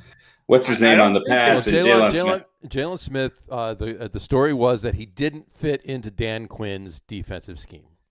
He fits into almost anybody else's defensive scheme. Yeah. So that's bullshit. So what did he really do? Right. I don't know. He was with Urban Meyer's wife in Dallas. Apparently nothing that's going to keep the Packers from signing him. Right. And who was the guy that the Patriots let go? Stephen Gilmore. Yeah. Gilmore. Why are the Giants signing him immediately? Because they didn't even release him. The Panthers traded for him before. Oh, is that what it was? Yeah, they were going to release him at 4 p.m. today. Okay. Before they actually released him. So he is on Carolina. He's on Carolina now. Yeah. That makes Carolina better. I mean, Carolina traded for him, and they gave him a 2023 sixth-round pick. 2020 for Stephen Gilmore, right. A 2023 sixth-round pick. That's what the and that tells me that he got in Belichick's doghouse and he just the official story is he didn't want to restructure his contract. Right. So they wanted some money to spend on somebody else, and he said, "Well, you're not going to take any of my fucking money to do that, right. And that's not going to get you not going to get you accolades with the kudos, accolades with the Patriots, right. Head honchos, or with Bill Belichick." So, right. But I mean, boy, for a sixth rounder. Both those, what happens, and not even next year's sixth rounder, 2 years from now. Both those teams' defense, and Carolina already had a pretty good defense. Yeah. So there you go. So, right. And we talked about. Don't know, did we? We did. Well, Justin Fields is going to be the starter for the Bears. Yeah, for the foreseeable. Until Andy Dalton is better, or until not. He absolutely sucks. And, until this one, not that this is a huge name, but the Houston Texans cut Anthony Miller, the wide receiver. They did. Yeah. Mm-hmm. So it's Brandon Cooks, and that's pretty much it. Wow. So you're talking about thinning the herd and rebuilding, I guess. Yeah. Well, I mean, the Texans have won a game, so. Yeah, but I think it was by accident. It was by accident. So. Anyway. Who did they beat? The pictures I see of Urban Meyer, he's got his hand down between his legs, and it looks like it's his hand is facing him. It doesn't look like he's reaching down and grabbing this girl's ass. So, but it's just a still picture. It doesn't really tell the story. So this is true. I don't know. It doesn't seem like he. I mean, does it have to be reviewed in New York? No. Maybe. I think well, you never know. To answer your question, Harry, they beat the Jags on week 1. Yeah, so they beat Jackson. So they kind of won a game. They kind of. I mean, I think the it's going to be who loses to the Jags this year, and that's I don't know. Right. The Jags look pretty bad. Right. So anyway, maybe they'll get the first pick in the draft 2 years in a row. I mean, I think the Jags' biggest priority is making sure that what's his name doesn't get hurt. Keeping Redneck McGee healthy. Redneck McGee. That's his given name. What's his name? Shaggy. His Tinder name. Yeah. It's his Tinder name, Redneck McGay. There you go. By the way, I thought Trevor Lawrence. Trevor Lawrence. He had a great reaction, I think, to the whole Urban Meyer thing. They were asking about it, and he just basically went, "Hey, man, I don't know. I'm new at this. I'm still figuring this all out." So he's like, only one girl.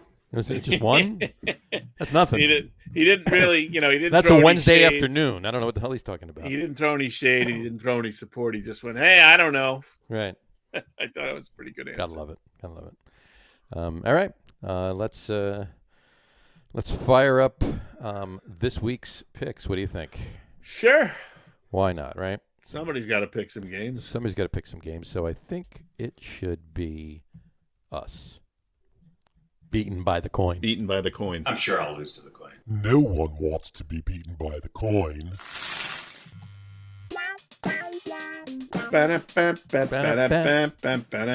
All right, let me open the up Urban Meyer lap dance theme song. Urban Meyer theme song. All right. Oh, God, not now. Not now, XL. I don't want to know what's new. I'm not going to use it anyway.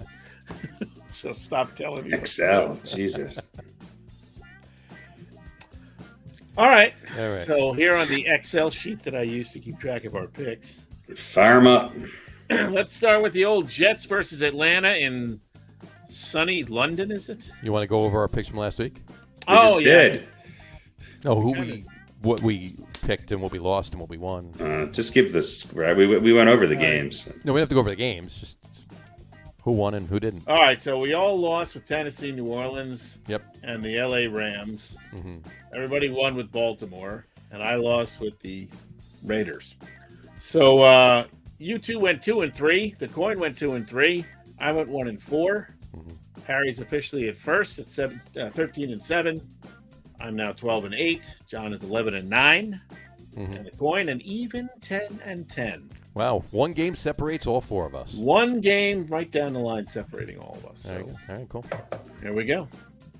All right, so Jets in Atlanta. Anybody want to take the Jets? I'm tempted to, but I think I'm going to go with Atlanta. All right. I'm going to take the Jets. I'm going to take the Jets, too. All right. Probably a mistake, but... Coin says away team, which I believe is the Jets. New York Jets. Mm-hmm. They're both away, but I'm on an island. So there you go. John will be officially moving up after that game. All right, Giants versus Dallas. Anybody have enough faith in the Giants? No. Nope. Okay. I'm certainly not going to pick them. No. And the coin, let's see what the coin says. Coin needs a good week this week. Home team, which is Dallas. All right. LA, not the visiting the Seattle Seahawks. So who is actually playing the Seahawks? The Rams? The Rams. Rams and the Seahawks. The other LA. Rams visiting Seattle. This is a tough one. I had faith in the Rams. I don't have as much faith in Seattle. I think it's hard to pick Seattle at home, go against Seattle at home. Keep in mind, Tennessee just beat Seattle at home 2 weeks ago. I know. Yeah, but that was before Russell Wilson's reascension to greatness. Oh, I gotcha. Right? He had, again, statistically not a great week, but they won, and so he's Superman again. I'm going to take the Rams. They got to prove themselves. If they lose this game, this is a game they should win. This is a game they have to win. They have to win this. After losing a divisional game last week, they have to win this one. And I'm going to go with them. I go with the Rams. I'm going to take the Rams as well. I think they're going to rebound. And they're good. Arizona just got lucky, that's all. That's it. Coin says heads, which is the home team. So the coin is taken. The water chickens. Water chickens. There we go. All right. Buffalo visiting Kansas City. I'll take Buffalo. I don't know about that. That's good. It's hard to get. Look, Kansas City has shown vulnerability. Kansas City's the best 2-2 team in the league. Yeah, and we know Buffalo's good, but are they that good? In other words, are they now that good, or are they still a very good team that is capable of playing really that good? It's hard to say. I think they're that good. I think they are too, but I think it's in KC. The Chiefs are too, and still are, and just haven't done a couple of things, or have done a couple of things wrong. But I'm gonna go with Kansas City. I'm gonna go Kansas City as well. All right, I'm gonna take Buffalo. All right. Yeah, why not? Why not? And listen, Kansas City could. It's a toss-up. Kansas City could benefit from not going 8-0, and you know what I mean. Sure. Well, they're 2-2. So no, but I mean, as they have in other words, not being good for not being part of that. Yeah. When will they lose? And they're so super. Right. They could stand to be a little mediocre. All right, the coin says heads, which is the home team. Chiefs. The Chefs. The Chiefs. So I'm on the island there with the Bills. Fucking Bills. They'll be the death of me. All right, Green Bay versus Cincinnati, battle of the 3-1s. This should be an easy pick for Green Bay. Should be. In Cincinnati, right? Yep. In Cincinnati. I don't know if Cincinnati's defense is up to handle Green Bay's offense. Green Bay, they had a couple. Look, that blocked field goal that they had, which would have turned the game around, but I don't think he was offsides. That would. Green Bay's not blowing the doors off anybody. Now, KC's not as invincible seeming as they have been. Green Bay is not either, but maybe a little less not so invincible as KC. Right. I can't take Cincinnati though. I just can't. I mean, I really like Joe Burrow. I want Cincinnati to do well. I want Cincinnati to win this game, but look, the Cincinnati snuck past the Vikings and the Jaguars. They did pretty convincingly beat the Steelers. They lost to the Bears. The Packers. Yeah, I don't think their wins are as convincing. I think it's going to be a good game, but I wouldn't be surprised. But yeah, I think Green Bay. Green Bay might pull away late. Yeah, it's going to be a good game.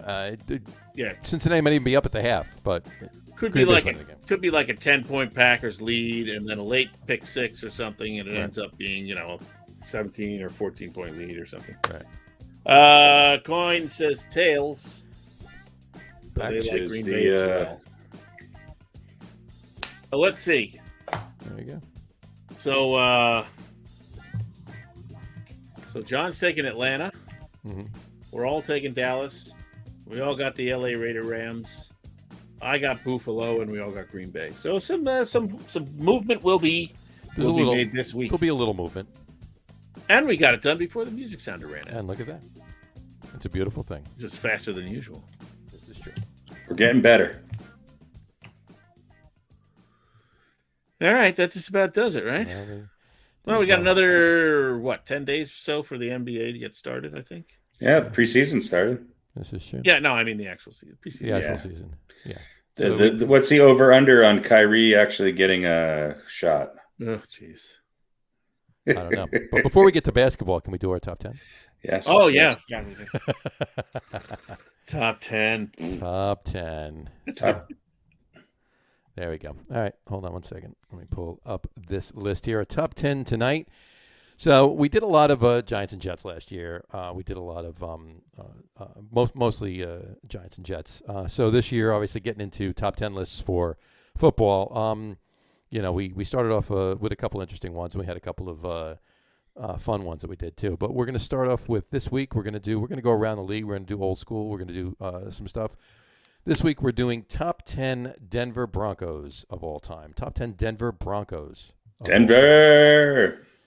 Well, we realize that we have one of our Jake the Snake in Denver, and we probably have a pretty big Denver audience because of that. So, at least one other person. We don't want to leave out the Denver brethren. Exactly. I mean, yeah.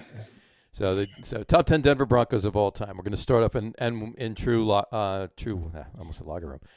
True Get On With It Sports podcast fashion, we have 11. And interestingly enough, we all had the same. Just a couple different orders and stuff like that. So this is a good list. I think there was one guy that I didn't take that you guys both had. I believe you did. Yeah, and he just I'll make mention of it when we get there. Anyway, so we got a tie for number 10, which is that could have worked out differently. Could have just had a 10, and one of them might have popped and not been on the list. But we have a tie for 10. So our number 10, first number 10 tonight is Mr. Von Miller. Von Bivishon, how do you say it? B''VSEAN. Bivishon Miller, Jr., actually. Was spent his entire career from 2011 to still active with the Broncos. So he's the only active Bronco on this list, we'll say. He was drafted in 2011, round 1, pick number 2 out of Texas A&M. So, Harry? Yeah, I mean, look, the year the Broncos won the Super Bowl, beating Carolina, he was, the MVP of the Super Bowl, and could very easily, I think, have been the MVP of the Broncos that year by far. Yeah. People talk about the Broncos defense. It was arguably the best statistically, the best defense the Broncos ever had, and that's saying a lot because they were a team back in the day who was known for a lot of defensive, superstars, and he's. I think that year had one of the best, maybe the best defensive season a Broncos ever had. He's been a little up and down since then. Didn't play last year. Has had some legal trouble in the offseason, but he's had a good start to this year. I think he's got some help next to him too, and he's certainly one of the best linebackers the Broncos have ever had. And when it's all said and done and his career's over, he might wind up higher on this list than where we have him right now. Sure. Yeah, he's a beast, no question. There you go. All right. So tied for number 10, Mr. Von Miller. Also tied for number 10, Mr. Jason Elam.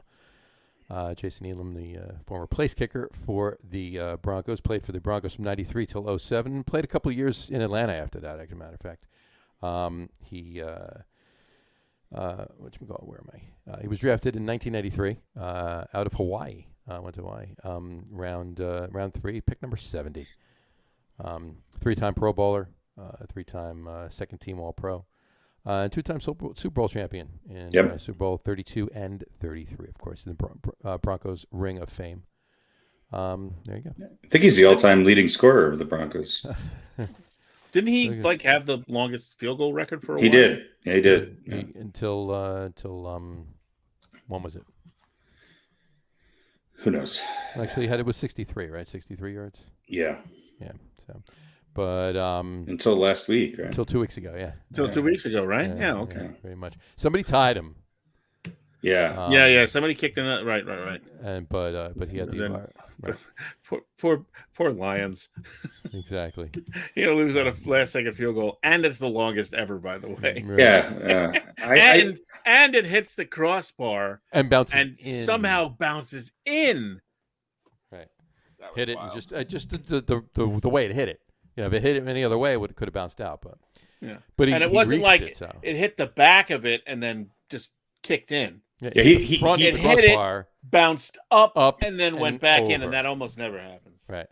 So he was tied for the longest with Tom Dempsey, Sebastian Janikowski, and David Akers at 63, and then Matt Prater of the Broncos, right, kicked a 64-yarder, and that's whose record was beaten. And then Justin Tucker beat Matt Prater's. Matt Prater. So he's tied for the third longest field goal. He was tied for the third longest field goal ever. Still pretty damn good. It is. Yeah. 1,983 points scored in his career. I think he's the all-time points leader for the Broncos. Maybe well be. Yeah. There you go. All right. So there you go. Also tied for number 10, Mr. Jason Elam. All right. We'll move on to number 9. Number 9 is Champ Bailey. Roland Champ Bailey Jr. Played for the Redskins for 5 years, 99 to 2003, but then played for the Broncos forever, for the 04 for 10, 11 seasons, and then finished his career. I think he was on the Saints practice squad for a little bit after that, but Drafted in the first round of the 1999 draft. 908 tackles in his career. He might be on the practice squad now. He is, right. He is a member of the Pro Football Hall of Fame. Yeah. 12-time Pro Bowler. 12-time Pro Bowler. If I remember correctly, he was a kind of a salary casualty in Washington in the sense that he wanted more money and they didn't think he was going to be really good for that much longer. And boy, was that a mistake on there. It was a mistake, yeah. That's for sure. I mean, he was really the model of consistency, high quality, high caliber at his position. Interceptions leader in 06. Remember the 2000s All-Decade team. Yeah. So. I mean, he was there with Deion Sanders and Darryl Green. He wanted out of Washington, and so he threatened to boycott training camp if the club exercised the franchise tag on him. Right. And the Redskins granted him permission to seek a trade. And not only did the Broncos get Bailey, but they also got Clinton Portis in that trade. Yeah, they did. And Clinton Portis went on to have a number of really good years for the Broncos. So, the Broncos definitely won out with that one. Yeah, yes, they did. Portis is kind of a systems running back. As all Denver running backs. That's right, especially Floyd Little was definitely. Well, he was one of the first. That's right. So we get to him he created the system. He did. Yeah. He wrote the system. So, all right. Number 9, Mr. Champ Bailey, which brings us to number 8. Number 8 is Mr. Gary Zimmerman. Gary Zimmerman. This is the one you did not have on your list, Pete. Yeah. I did research him, but lineman, forget it. Yeah, he's one of the best offensive linemen of all time. He's in Canton. Still an offensive lineman, though. He was, Gary Wayne Zimmerman was on the from 84 and 85. He played for the Los Angeles Express.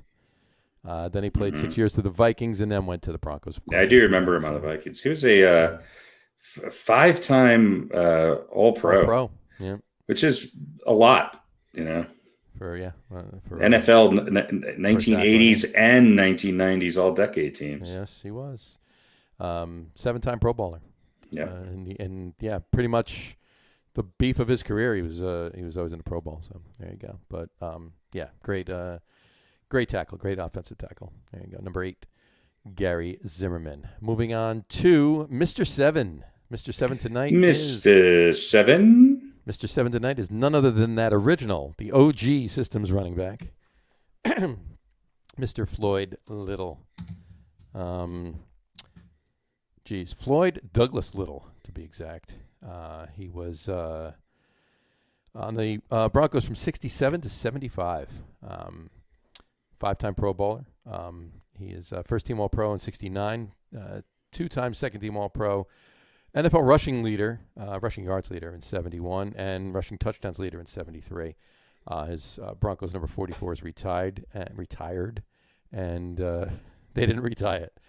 It's retired, and of course he's in Canton too. He's in the Pro Football Hall of Fame. There you go. It took him a while to get in there. He just passed away earlier this year.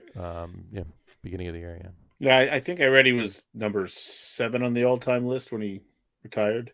Yeah, running backs in NFL history. So. Sure. Yeah, number 7. Yeah. Mr. 7 was 7th. Mr. 7 was number 7. Exactly. 6,323 yards rushing and 54 total touchdowns between rushing, receiving, and returns. There you go. So number 7, Mr. 7, Mr. Floyd Little. All right. Brings us to number 6. Number 6 is Mr. Stephen Dennis Atwater. He was drafted by the Broncos in 1989, first round pick, 20th pick overall. Played for the Broncos from 89 to 98, and then he played for a year for another team. Who was that, Pete? I forget. The Jets. There you go. Yeah. 2-time Super Bowl champion with the great pickup by the Jets. In '99, at the end of his career. I mean, that was he had a pretty long career. I mean, he did. Although I kind of remember him playing earlier than '89 for the Broncos, but maybe. He was drafted out of Arkansas in '89. So. Yeah. 2-time Super Bowl champion with the Broncos, obviously 32 and 33. 8-time Pro Bowler, 2-time first-team All-Pro, and he is in Canton, Ohio. Stephen Dennis Atwater, number 6 tonight on this list. Yeah, pretty long career for a guy that was Yeah. basically cracking heads. Yeah, pretty much for safety. Yeah, you did have a Just good career. crushing people. Very much. Yeah. So there you go. All right. Moving on to number 5. Number 5, here we go, is Mr. Randy Gradishar. Randy Charles Gradishar. There you go. Drafted by the Broncos in 74 with the first-round pick. Pick number 14. Played for the Broncos from 74 to 83. 7-time Pro Bowler, 6-time All-Pro, 7-time All-AFC. Defensive Player of the Year in 78, and he is not in Canton. He's in the College Football Hall of Fame. But he's got career totals, sack totals, of only 4.5, but he's got 2,049 tackles. In his And maybe the largest shoulder pads ever in the history of... They got bigger every week, too. He if he ran fast enough, he lifted off the ground. Yeah. He had to go through doors sideways. Yes. Yeah, I always thought it would be a great name for a band. Randy Gradishar. Or Randy just Gradishar. Gradishar. Or just Gradishar. Yeah, either one. Or like the Randy Gradishar All-Stars. I'm sure there was a punk band in the Denver in the early 80s called Gradishar. I would imagine so. Yeah. There had to be. If there isn't, I think you should do a song. I think Log should do a song called Gradishar. Sure. We have a song about Ogie Oglethorpe, so why not Randy Gradishar? Randy Gradishar. There you go. All right. Well, I'll do a whole set of just obscure sports. You gotta love it. That's right. Why not? Wait till you hear our song about Oil Can Boyd. That'll be please write it because we'll use that. That'll be the intro theme music from now on for the podcast. Not to mention High Pockets Kelly. High Pockets Kelly. And Count Sensendorfer. That's right. They all had Count Sensendorfer for breakfast. Exactly. So that has to be the name. Love it. Just pour a little oat milk over it and you're good to go. That's right. Anyway. All right. Number 5, Mr. Randy Gradishar. All right. Brings us to number 4. We get to the top 4 here. Number 4 is Mr. Rod Smith. Roderick Dwayne Smith. Wide receiver, drafted out of, undrafted, played for Missouri Southern. Denver Broncos picked him up in 1994. He's undrafted. He played until 2007. Long career with the Broncos as a wideout. 2-time Super Bowl champion, of course, in Super Bowl 32 and 33. 3-time Pro Bowler in 2000, 2001, and 2005. And 11,389 yards receiving on 849 receptions, and 68 receiving touchdowns too. Great wide receiver for the Denver Broncos. Guys. Yeah, I mean, one of the best ever. He was, again, he did a lot of his best years later in his career. Yeah. And I think when you really look at the time in which he played, he kind of overlapped some really great wide receivers, and he was always right there. He's one of the best in the league, and I think he's probably the best wideout the Broncos have ever had. Mm-hmm. Yeah. If you can have the kind of numbers he had, like quietly. Yeah, very quietly. He's actually a pretty low key guy. That's yeah. Certainly. I mean, if you ask more than a casual football fan, let's say, but not necessarily a Bronco fan, who are the great Broncos receivers, you'll probably come across a few other names before Rod Smith. Well, not necessarily. I mean, for somebody who's not really a Denver fan, who might remember, some of the other names. Right. Well, as of right now, his 849 career receptions rank him 34th all time, and his 11,389 receiving yards rank him 34th all time. And obviously, Pete was unhappy with that. So he did not like those stats and had to leave. Apparently you didn't like those stats? He has to be ranked 34th. That's a travesty. Yeah, I mean, over 11,000 receiving yards. I mean, his average per catch was pretty high. Yeah, they were. So there you go. All right. He was an undrafted free agent. Undrafted. He went undrafted. By the way, Justin Turner hit a home run, so it's 1-1 in the bottom of the fourth. 1-1, bottom of the fourth. All righty, number 3. All right. So there you go. Number 4, Rod Smith. All right, moving along to our number 3. Number 3 is Shea. Mr. Shannon Sharp. Shannon Goad Sharp. Not Goat. Maybe the complete opposite of Rod Smith. There you go. A little bit. Shannon Sharp was drafted by the Denver Broncos in 1990. Seventh round pick. Pick 192 overall. Shannon Sharp. Crazy, right? Yeah. Played for the Broncos from 1990 to 1999. And then he played for the Ravens from 2000 to 2001, and the Broncos again 2002 to 2003. 3-time Super Bowl champion this man is, because he won Super Bowl 32 and 33 of the Broncos, and that other one that the Ravens won that I don't want to talk about. But Super Bowl 35. But the first Super Bowl played without an opponent. Yeah, we won't talk about that. I get so frustrated when I think about that Super Bowl. But anyway, 8-time Pro Bowler. Member of the 1990s All-Decade Team, second team All-Pro in 95, 4-time first team All-Pro. He's in the Broncos Ring of Fame and the 50th anniversary team, and he is in Cooperstown Pro Football Hall of Fame. Shannon Goad Sharp, or Shea, as his friends call him, or Skip's.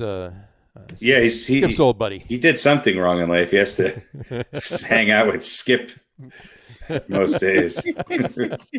God, I can't think of a worse person to have to spend time with. Skip Bayless makes Shannon Sharp look desirable. There you go. Yeah, Shannon Sharp's, he's one of the best tight ends of all time, and I almost put him second on this list. He was that good. I think some of his personality maybe worked against him, but he was a beast, just a beast. And he played at a time when there was a lot of really good tight ends, and he still, just racked up numbers. And he was a really good football player, a smart football player, and he was a pretty good blocker, which is one of the things that he was criticized for early on in his career. But he was a pretty physical player. Yep, he was, and just a beast of a physical specimen. I mean, he still looks like he could play today. No problem. Yeah, he does. His brother was a pretty good football player too. His brother was pretty good too. Yeah, old Sterling Sharp. Sterling Sharp. Yep. Play for the Pack. All right. Yep. There you go. All right, number 3, Mr. Shannon Sharp. All right, that brings us to number 2. We got to the top 2 here. Number 2 is Mr. Terrell Davis. Terrell Lamar Davis. He's made the lists before. He's been on a couple of our lists before. Top systems running backs. Yeah, man. Talk about somebody who's if he just played a few more years. But yeah, one of the best ever. Exactly. Yeah, he 95 to 2001, 6-year career, 7-year career. Drafted in the 6th round of the 1995 draft. But 2-time Super Bowl champion, 132 and 33 with the Broncos. MVP, Super Bowl 32. Yeah, the highest rated on this list of people John Elway's should kiss their ass. Yeah. That's for sure. Did he have injury issues, or he just... Yeah. Okay, is that why he retired? Yeah. Okay. Well, listen, he certainly got the most out of a short career, right? Great numbers, great respect, a couple of Super Bowls. I'm not sure anybody had a 2 or 3 year span, even Walter Payton, as good as Terrell Davis did. He was that good. He was unbelievable. 7-year career, 2 Super Bowls, Super Bowl MVP, NFL Most Valuable Player in '98, and he's in Canton. 7-year career. So there you go. Kind of says it all. Yeah. Right there. All right. Number 2, Mr. Terrell Lamar Davis. I wonder who number 1 could be. Sammy Winder? No, it's Craig Morton. Craig Morton is number 1. My second guess. There you go. That's Mr. John Elway, folks. I thought it was going to be Tim Tebow. Tim Tebow. Well, no, he was. He's 1A. Yeah. Well, listen, I saw a couple of lists online that had Peyton listed in the top 3 or 4. Well, Really? I mean, he just didn't play long enough, but he did win a Super Bowl. So he did. Yeah, but still, There you go. yeah. John Elway. He was part of a Super Bowl winning team. Let's put it that way. Yes, it's true. John Albert Elway Jr. There you go. So he played in a lot of Super Bowls. He only won 2 of 4. 14 of them, right? 1, 2. He was 0-12 before Terrell Davis came around. There you go. Let's see. He lost to the Giants. He lost to the Redskins. He lost to the 49ers. And that would be great. I mean, that'd be amazing if he went to 12 Super Bowls. That'd be great. Even like fans of the other team, whoever they were playing, would be rooting. This guy's got to win one. Look, he was a great quarterback. He was. Yeah, one of the best ever. He was a great quarterback. Look, and he is a legend here in Denver, and Denver fans are. If you try to have any argument with a Denver Broncos fan of who the best quarterback of all time is, and you don't agree with them that it's John Elway, you just can't have. I mean, they just don't see it. Having said that, he's the biggest sports star in the history of this town, and deservedly so. I mean, he's his name is everywhere, and he's got some restaurants that are mediocre, but have and look, there's a pretty legitimate case, where you could talk about him as the greatest quarterback ever, as far as what he did for. What he was able to do. Yeah, I mean, he's always going to be in everybody's top 5, 6 list. Yeah, with that. Yeah, So he had. It's not that he never had anybody, but he had way more talent on those teams than I think a lot of people. But much like Peyton Manning and with his second ring, Elway he was a great quarterback who was at the end of his career. I thought it was ballsy of him to come back for the second. After he won his first one and then win another one. I think he knew what he had. I think they knew that they had a really great running game, a great offensive line. A couple of the guys on those teams, Mark Schlereth and a couple of those offensive linemen would be, I think, on a lot of people's lists had they really, given credence to what offensive linemen really did. But they had a great offensive line. Right. And look, Elway was still the smartest, most craftiest guy on the field, in those days, and you can't take it away from him. And a physical beast too. Yeah, he was. Yeah. But yeah, he just and had they had a little bit more, had they had those that offensive line back in the '80s, who knows? I mean, the Giants. The Giants were winning that Super Bowl, but as far as like the year after, well, back then, the Broncos had the defense. They had the Orange Crushers was one of the best defenses ever. When Elway won it, they had a good defense. You had Champ Bailey and John Lynch and people like that. They were no slouches, but they had a much more of a ball control offense with great receivers with Rod Smith and Shannon Sharp. I mean, they were loaded. The Broncos. They were. And then, later on with Peyton, they won again with defense. Even though the years leading up to that Super Bowl championship, the Broncos were lighting it up on offense. Mm-hmm. So, times changed. I think those 80s teams just lost to better teams. I think that the Broncos that won the 2 Super Bowls, I think they were they beat a very good Packers team. Yeah. And then the second one, you just kind of knew that they were going to beat Atlanta, and they did. And I mean, some of the teams that they lost to were really good, kind of like legendary teams. Yeah. So and Elway was slugging it out at a time in the AFC with Dan Fouts and Dan Marino, and people forget that Elway was around with all those guys. Sure. And, talk about the heyday of quarterbacks. Mm-hmm. I mean, I remember, watching those late games and whether it was the Raiders versus the Broncos or the Broncos versus the Chargers. And it was like, you just spent 4 hours watching the Giants in Dallas tie 9-9. and then you turn on the AFC West game, and it's 44-37 in the third quarter. Third quarter, yeah. And they've had 11 lead changes. Right. And they all seem to play on baseball fields because there's just a lot of like infield dust everywhere. Billy White Shoes Johnson. So I mean, second mention of his name in this podcast. I know, but look, Elway he's one of the, and he's the biggest sports. He's probably the biggest personality in Denver. Next to you. Well, no, I mean, I'm not even in his top 50. 51 with a bullet. There you go. All right. Our number one. And where was Elway supposed to go? Colts. Yeah. He's going to go to Baltimore. And that was the OG move that Eli followed suit. Well, he was going to go to the Yankees. Well, that too. There you go. This is true. Anyway. Right. Our number one on our top 10 greatest Denver Broncos of all time is Mr. John Elway. All right. Moses Elway. John Albert Elway Jr. There you go. All right.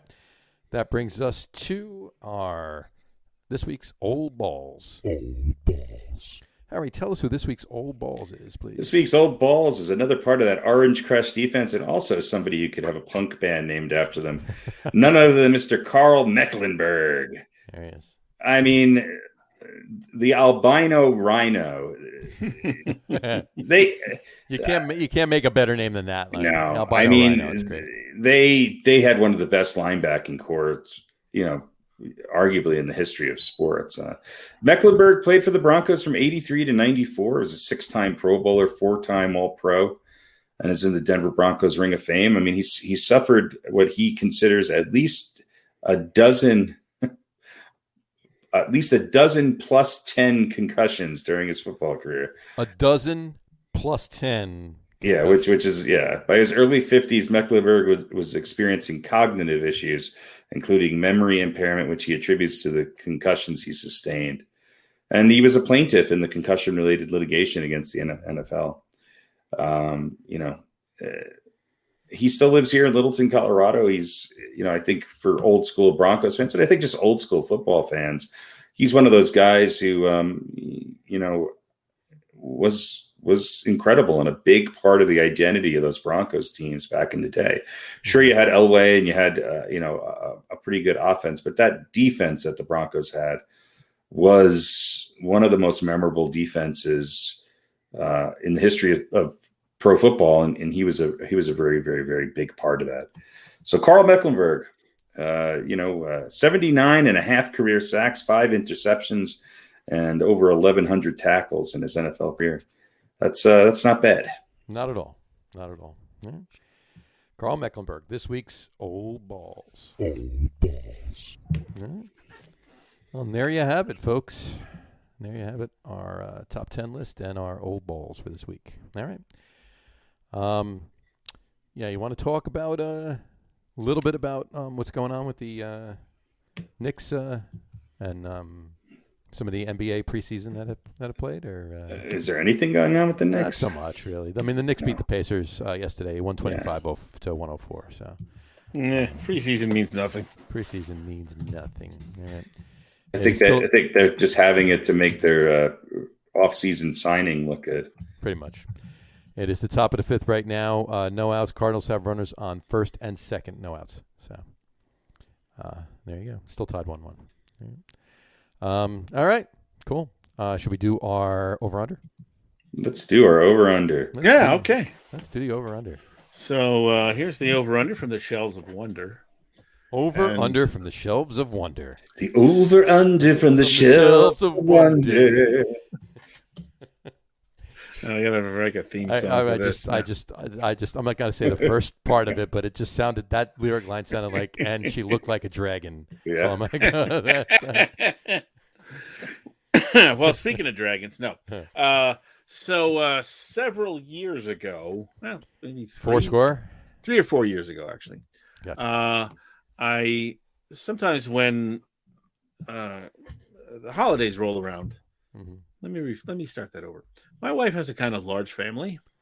Okay. So when the holidays roll around, it's really hard to like go out and get personalized gifts for everybody. Sure. And especially because they're in-laws of like my wife's in-laws, but they're all people I know and love, and we all get along and stuff. Mm-hmm. So sometimes I'll go out and I'll buy like a bunch of things, kind of all the same or whatever, and I'll give them out to a bunch of people. And it's just something, usually funny and cute and generic.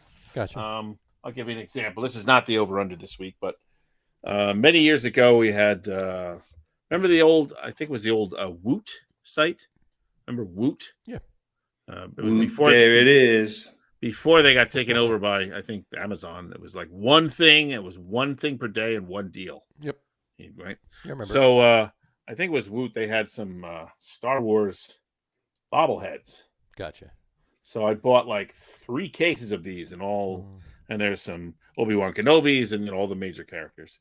Mm-hmm. So we gave them out one year for Christmas, and my wife's one brother-in-law, he kind of looks a little bit like Harrison Ford, so he got a Han Solo one, matched up. So anyway, so a few years ago, I bought a bunch of these.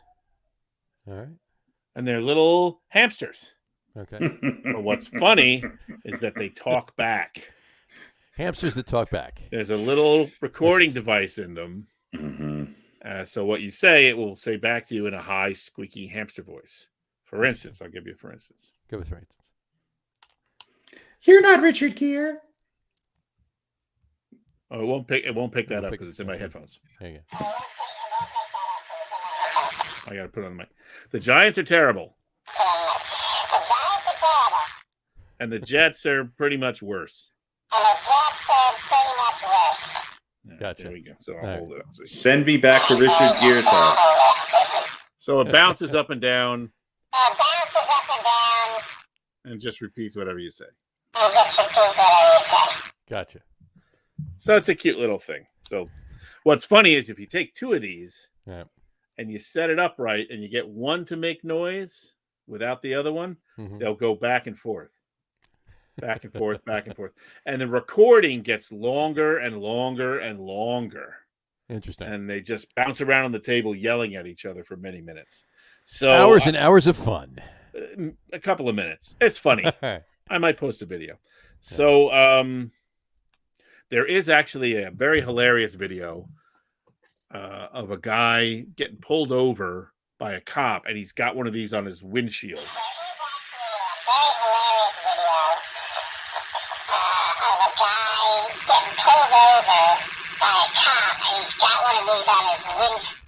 So gotcha. You can see it record for quite a.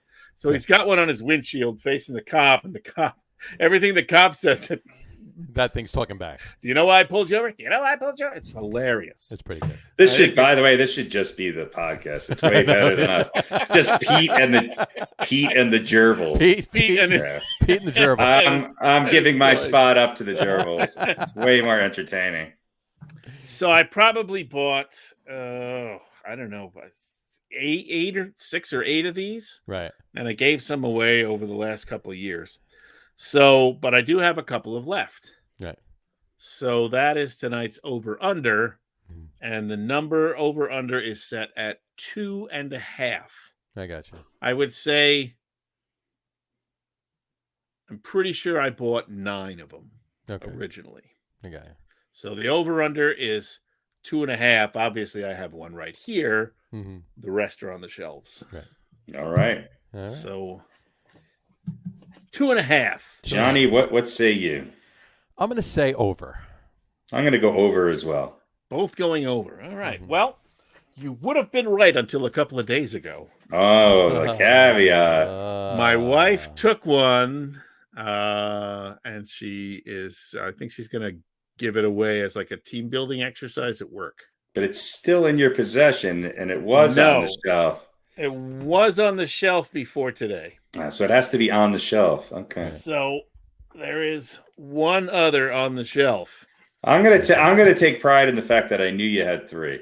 So yeah, I think you guys were definitely in the right frame of mind, and you. So even though we lost the over/under, it was a moral victory because, prior to your wife taking the one today, right, there were 3. So there you go. And that per taking it probably reminded you that you had them.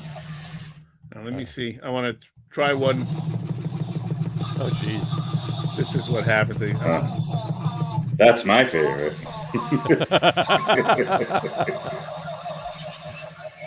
You know, they say there's only one way to shut up a gerbil. All right, I don't want to know what it is. Try and crank up the speakers and see if I can get you guys' voices. So go ahead and say something. Go ahead and say something. There you go. I love you, Richard Gere. What? I love you, Richard Gere. I love you, Richard Gere. Yes. There you go. That's what we needed. That's there what we needed go. right there. All right. That's the new tagline for the Get On With It Sports podcast. I love you, Richard Gere. I love you, Richard Gere. So, yeah. So what they were doing before is, like I said, one starts yelling and the other starts yelling. And it's funny because they bounce up and down and you put it on a hard surface and they end up like dancing around each other or yelling at each other. That's pretty fun. I'm telling you, this is way better. It is mildly. I think we have to do a separate podcast. You just should have a TikTok. Let's do some TikToks. Account with gerbil TikTok. Pete and the gerbils. Just wait till I bust out the animal flashlights. Animal flashlights. Animal flashlights. I don't know if I said that subliminally. I didn't know they had those. Well, they don't anymore. I bought like 6 dozen of them. How many animal flashlights are on those shelves? There's a panda and a sea lion and a puppy. So there we go. Over under. Are they gerbils or are they hamsters? Duck-billed platypus. I don't know. What do you think? I think they're hamsters. They're hamsters, right? Let's call them hamsters. Yeah. Gerbils is a funnier word. That just goes to show you that Gere was an amateur because he was just using a gerbil. He's a real man. He would have hamstered up. I think hamsters were a little fatter. Yeah, that's what I mean. If you're a pro, you hamster. Exactly. So I've heard. Yeah. By the way, that's the name of your podcast. Hamster Up. Hamster Up. Hamster Up with RadioPete. Literally and figuratively. Marie Kondo. That's Marie right. Kondo. Does the hamster bring you joy? I guess you could call it that. You have no idea. In some countries, it's considered joy. In some countries, it's considered illegal. Legal too. Yeah, exactly. An animal cruelty. Cruel animals. All Kids, do not try this at home. Do not even think about trying this at home. Yeah, you don't want to do that. All right. Anything else? I think we should wrap on that. We should wrap up on that. On that note, definitely think that's a note to wrap up. A note to wrap up on. A note to wrap up on. All right, so we will. We want to thank everybody for watching, and for those of you just listening to the audio podcast, thanks for listening. Don't forget to visit our website www.getonwithitpodcast.com. That's getonwithitpodcast.com. And please remember, like us and follow us on all of our social media, Facebook, Twitter, and Instagram. Just search for the Get On With It podcast. And, of course, all of our shows are also on YouTube on the Logger Room channel. Remember, we go live with the video podcast on both Facebook and YouTube every Wednesday night at 7:30 Eastern Time. And for those of you that just want to listen to the audio podcast, you can do so on Apple Podcasts, Spotify, TuneIn, and Stitcher. Plus, the show is now available on Google Podcasts, Amazon Music Podcasts, and iHeartRadio as well. And if you haven't done so already, please subscribe to one or more of those feeds, and you will never miss a show. Again, thanks for following along with us.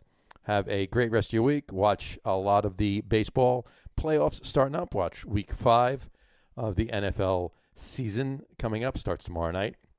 And, of course, the preseason NBA action. And NHL starts next Tuesday, as a matter of fact, I think, right? NBA does. I think so. One of them does. I got it right here, actually. NBA starts a week from Tuesday. NHL starts next Tuesday. There you go. Yeah, put on the foil. There you go. So watch them all. Enjoy it. Have a great weekend, and we'll talk to you next week, folks. Have a good one. Cheers. By the way, Joe Kelly replacing Max Scherzer on the mound. So Scherzer goes 4 2/3. Yeah, Kelly's already got one out. Yep. There we go. All right. Hamster up. Hamster up. Hamster up, folks. Till next week. Cheers.